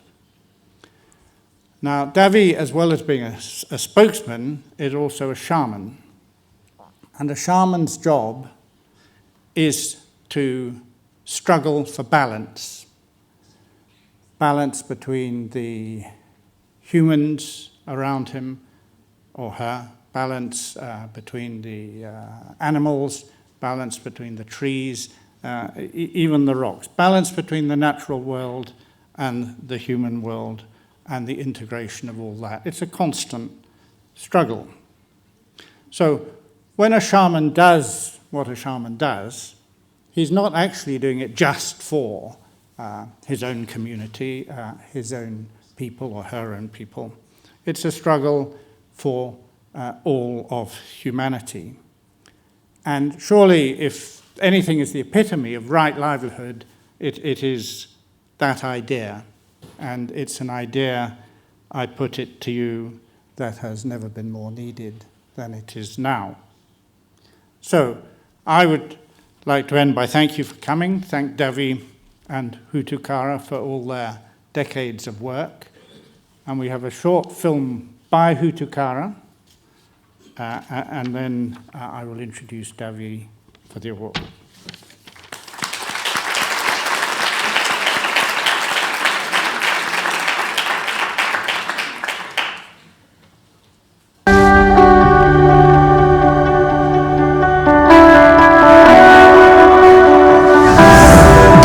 Kopenawa of the Yanomami people is one of the most respected indigenous leaders in Brazil. He has dedicated his life to protecting Yanomami rights, their culture and their lands in the Amazon. Their territory is among the planet's most important reservoirs of biodiversity. Still, it is under constant threat of exploitation for financial gain.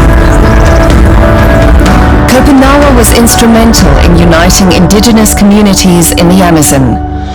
In the 90s, their alliance secured official recognition of the Yanomami land rights to 96,000 square kilometers of land in the rainforest.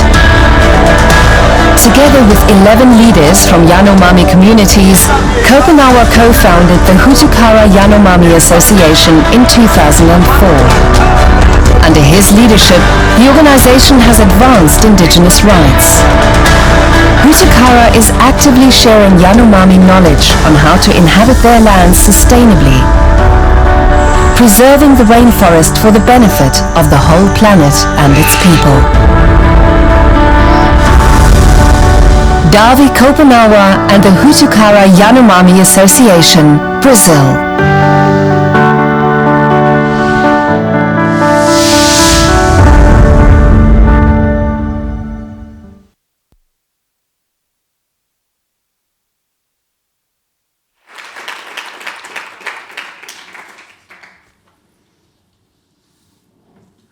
So, in the words of the Right Livelihood jury, Davi and Hutukara have been chosen as a recipient of the 2019 Right Livelihood Award for their courageous determination to protect the forests and biodiversity of the Amazon and the lands and culture of its indigenous peoples.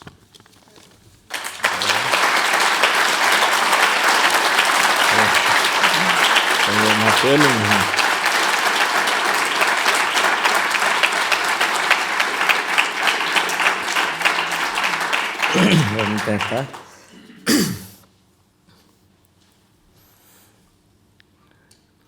Toteiro Wakara, boa noite a todos. Primeiramente, meu nome é Davi Kopenawa Yanomami. Eu sou representante por Yanomami e Ikuana. Eu sou porta-voz do meu povo. E sou pajé. O pajé que defende a alma da terra, a alma da floresta. Good evening, everyone. I am Davi Kopenawa Yanomami. I am a spokesperson for my people, the Yanomami Yekuana, and I protect the forest, and I am also a shaman, a guardian of the forest. Tom, eu estou muito emocionado, muito contente e feliz, porque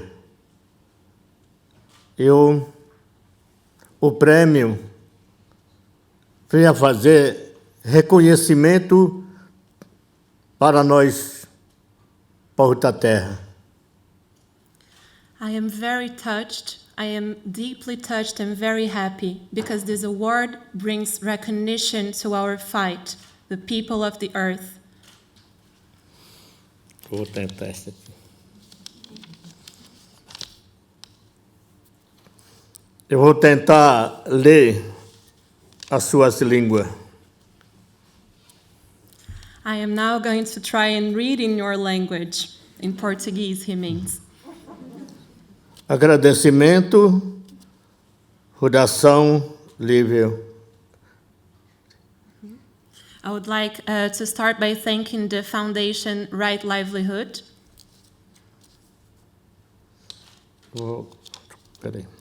A Cláudia Andujá, Survival Internacional, Carlos Sacchini, Bispo de Roraima, Donaldo Muntiano, Bruce Alberto, Alcida Ramos, Pedro Ricardo, Liderança Macuxi Wapichana, Ailton Krenak, Raoni, Chico Mendes. I would also like to thank my friend Claudia Andujar, the organization Survival International, Mr. Carlos Aquini, the Bishop of Roraima, Don Aldo Mondiano, Bruce Albert, Alcida Ramos, Beto Ricardo, also the leaderships of the Macuxi and Wapichana peoples, Ailton Krenak, Raoni, and Chico Mendes.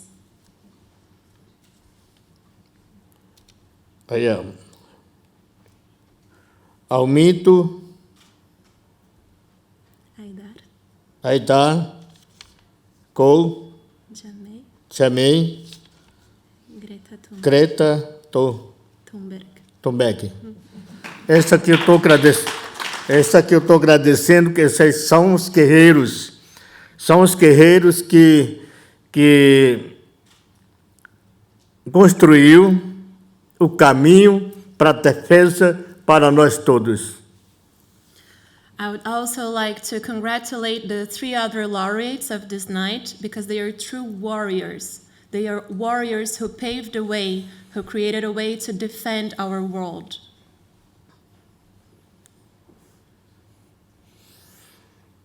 Então, eu estou muito, assim, como eu falei, eu estou emocionado, e o povo norueguês vem oferecendo o prêmio. O povo norueguês reconheceu a minha luta, a defesa do meu povo Yanomami e Ikuana. For a very long time already, the Norwegian people, David was recently in Oslo, and I think he means the people from here, also the foundation, has been recognizing the important work that he carries out.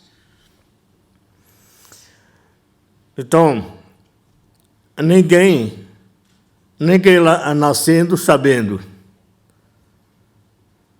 Eu sou sobrevivência do meu povo Yanomami. Quando eu era pequeno, eu perdi metade do meu povo Yanomami. Por isso eu escolhi esse caminho de defesa do meu povo Yanomami. Para mim, defender o direito do povo, a direito à nossa língua, direito da terra, direito à nossa cultura do Brasil. No one is born already knowing things, already with knowledge, but I am a survivor of the Yanomami people. When I was very young, I lost many loved ones, and that's why I chose this path, a path of fight, to defend the rights of my people Yanomami, the right to our language, the right to our land, to our culture, and that's why I fight for them. Estão lembrando, o presidente Figueiredo, eu não conheci ele, o presidente Figueiredo, que matou milhares do povo indígena do Brasil de doença, e o tiro, e a outra doença transmissível, malária, gripe e tuberculose. Just to give you a bit of context, we had a president in Brazil called Figueiredo. I didn't meet him personally, but he was responsible for lots of deaths among the indigenous peoples. Deaths because we were murdered, but also because we fell ill, contracting diseases from the white people, such as malaria. É por isso que eu assumi responsabilidade defender meu povo. Porque eu vi o presidente Figueiredo mataram outros parentes meus, se chama Waimiri Atroaris. That's why I took on the responsibility of defending my people, because at that time, during Figueiredo's mandate, lots of my relatives were murdered. Como chama? Waimiri Atroaris. Waimiri Atroaris is the name of the people. Na terra deles, passou a estrada perimetral norte, se chama Transamazônica. Esse caminho que passou no tempo da nossa terra indígena Yanomami, esse caminho o presidente Figueiredo abriu para matar meu povo, destruir a natureza e roubar nossas terras. At that time, they created a road in the Amazon called Transamazônica that was created right in the middle of my people's land. And this road was created for them to have access into our land, to kill our people and to exploit our natural resources. Então, autoridade, presidente do Brasil votou, está repetindo, mesmo ameaça invadido que fizeram hoje as nossas terras, invasores, estamos lá.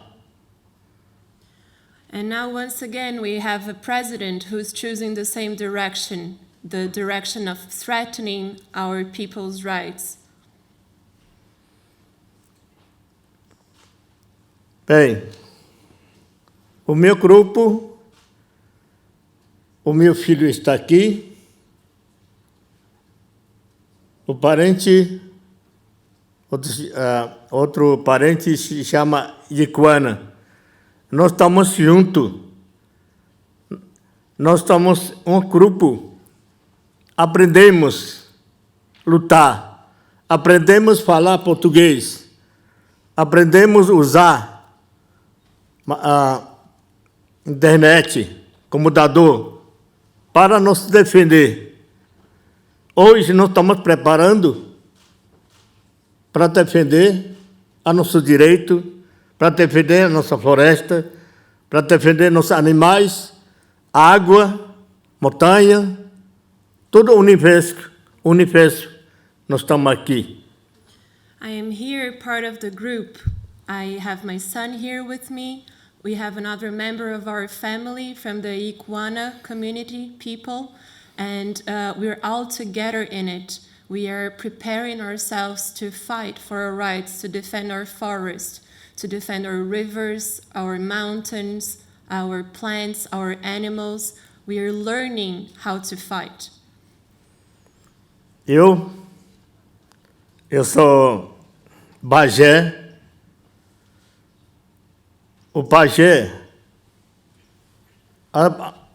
que venha, o pajé venha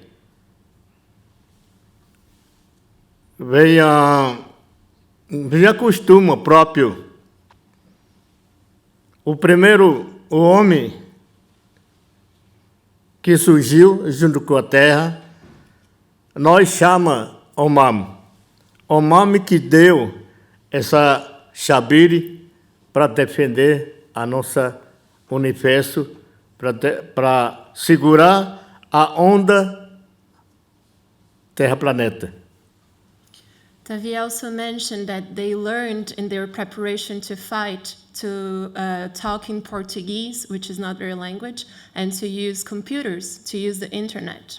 And then he says, I am a shaman, and that means that I follow the knowledge of the first being in this planet that we call Omama. Omama is our creator, and Omama gave us the Shapiri, who are the shamanic spirits that help to guide us and to help create the balance of this huge wave that is planet Earth.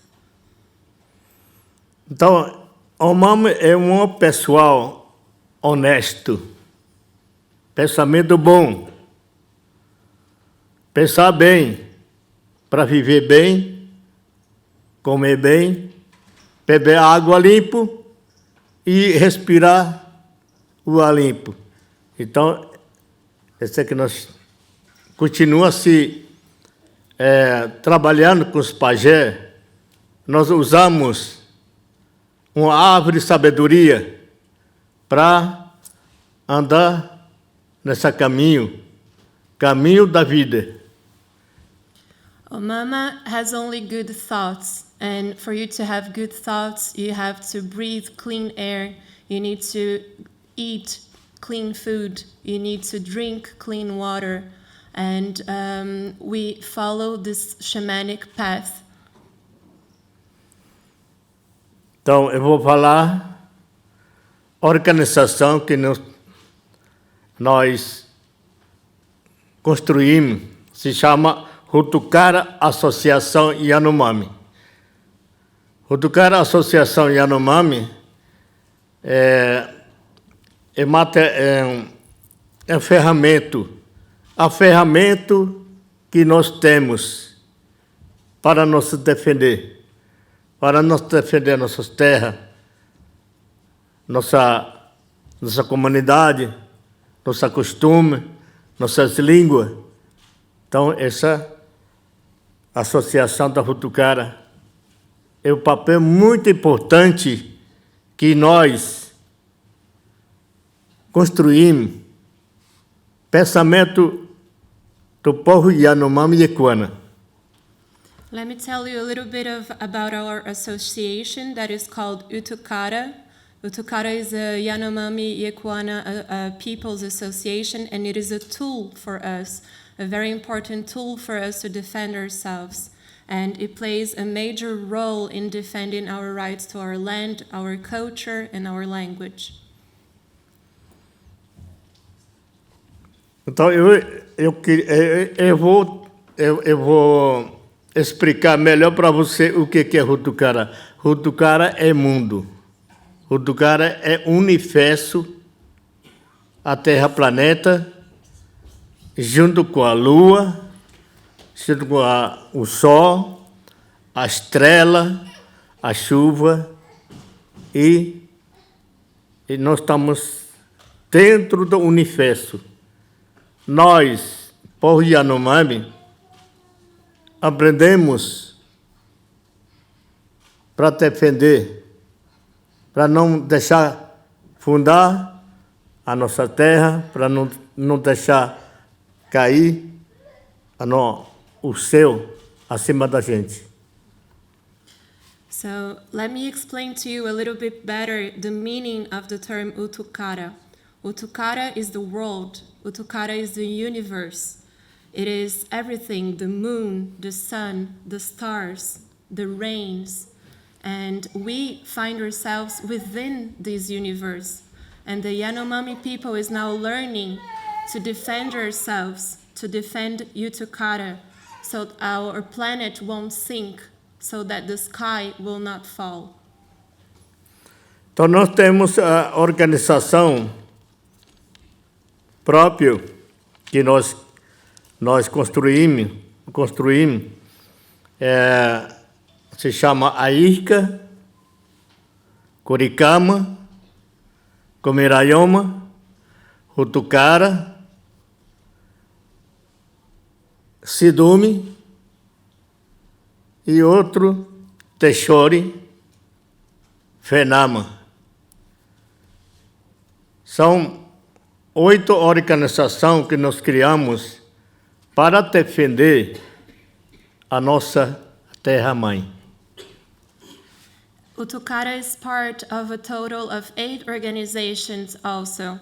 Airca, Kurukama, Utukara, Sidumi, Teixeira, and Fenono, organizations that we created collectively to defend ourselves. Então, para nós, Yanomami e Ikuana, é muito importante que nós estamos trabalhando, nós estamos lutando para assim, contra invasores, para nós atrapalhar o pensamento do homem branco que está destruindo a nossa floresta. So the work that we do is against the people who are invading our land.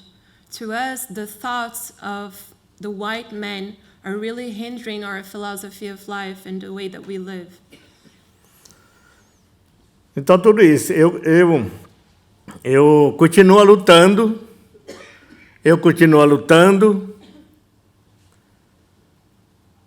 porque as nossas crianças estão nascendo, estão crescendo, então tem que continuar. Eu não posso abandonar, eu não posso largar a minha bola, a minha bandeira. So I keep on fighting because our children are being born, children are growing up, so I cannot afford to stop my fight. I cannot afford to abandon them and to leave behind everything that we fought for. Então,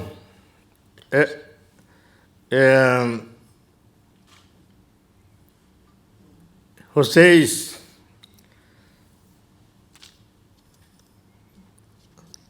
a Greta, ela viu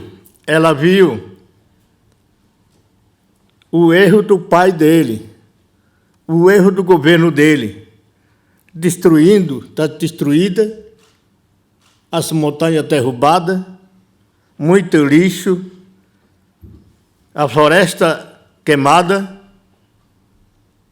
É por isso a Greta, ela chegou longe. Eu tô muito contente com ela.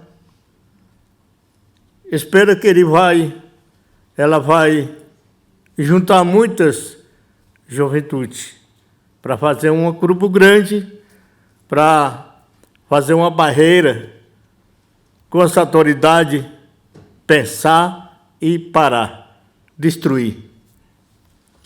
I would like to use Greta as a good example. She really realized the mistakes that her parents made, that the generations before her made, that the government made, and she decided to do something about it, to do something against the mountains that were brought down, the forests that were being burned, all the trash that we see in our planet.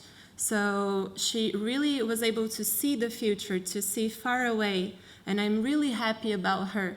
I really hope that she can gather a lot of the youth in our world to create a big movement and a big barrier against politicians that are not well-intentioned. Então, eu preciso união. Eu preciso união, vocês, não indígenas, os negros e outros povos indígenas. Tem muita gente contra nós, mas tem muita gente para defender a nosso direito. Eu preciso, como eu falei, nós precisamos união, fazer aliança, vocês ajudar nosso povo indígena, nós estamos lutando. Isso que eu queria falar com vocês. What we need is to unite. We need to unite indigenous people, non-indigenous, white people, black people, all of us together to defend our rights, to create a huge alliance of people who are on our side, There's a lot of people against us, but there's a lot of people in favor of us too.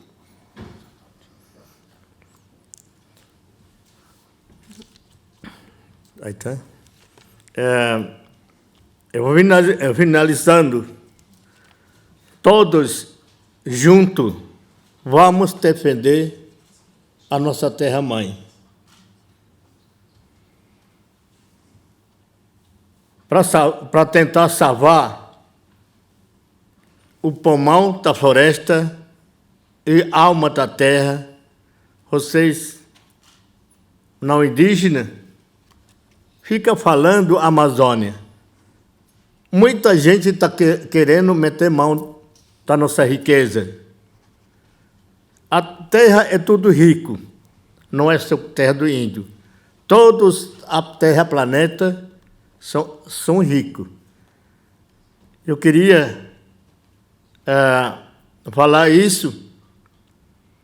Há muita gente está querendo negociar, tirar ouro, botar mineração. E depois o que vai acontecer? Depois vai outra briga de água. So just to finish now, I would like to say that we need to save the lungs of the forest, the soul of this planet. You, non-indigenous people, you like to talk a lot about the Amazon, but there's lots of wealth everywhere all around the world in nature. And lots of people are coming to our land to do business. They want to find gold, they're gold mining.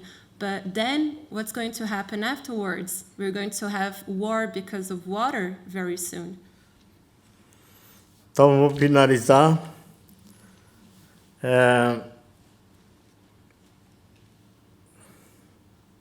Eu queria dizer para você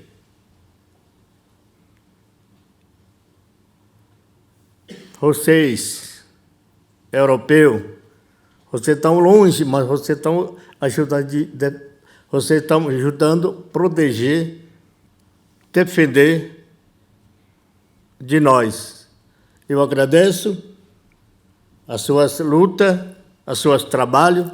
Vamos trabalhar junto, vamos andar junto para salvar a nossa floresta amazônica.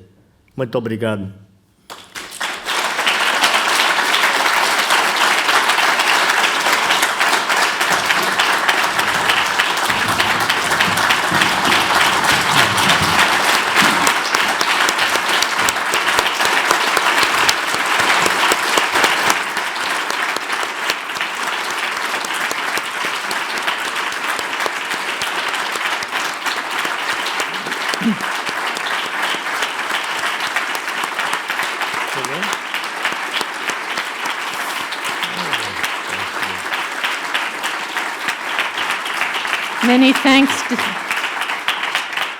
Many thanks, Davi.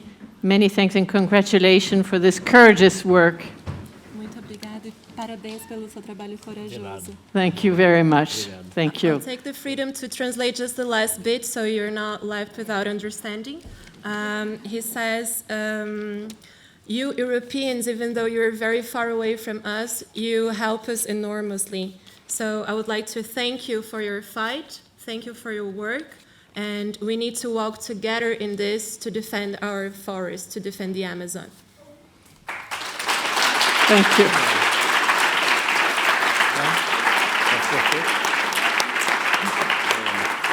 And thank you, Julia, for your very nice interpretation. Thank you for Stephen as well for being with us. It's quite a symbolic gesture that you're here 30 years later after Davi received the award for your organization. So we are now nearing the end, and there are two things before we say goodbye to you. One is a list of thank yous, and the second is some music. And I debated quite a long time with the organizer, our partner, whether we should put the music first or the thank you first. Finally, we decided we'd do the thank you first and let you relax and enjoy the music to the end, I hope. And then we would say goodbye. So, while our musicians could come and take their seats, I would like to thank the Office of the High Commissioner for Human Rights, the Swiss Agency for Development and Cooperation, the Republic and State of Geneva, Survival International, the American Association of Jurists, International Bridges to Justice, Lycéens Unis pour Demain, and colleagues at the Right Livelihood Foundation and the Graduate Institute. And last but not least, I would like to thank our musician and just introduce them by name.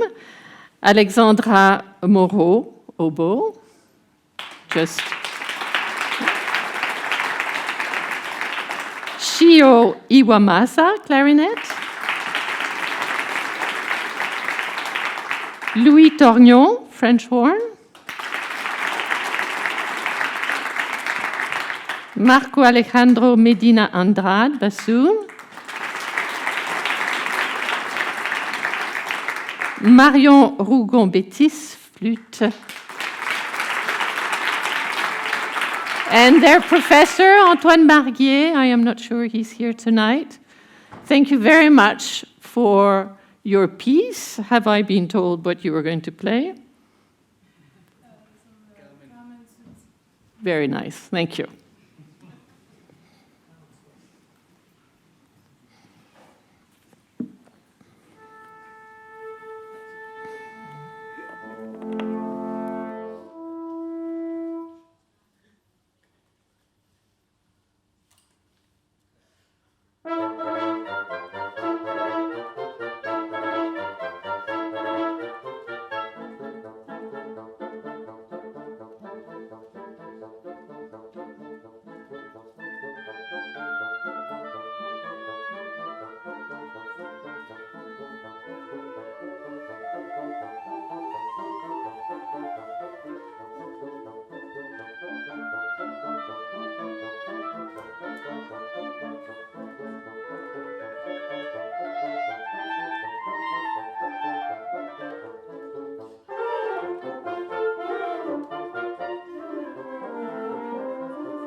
Well, congratulations to the laureate. Thank you to all. Have a lovely evening, and next time, same place, perhaps, with us again. Thank you.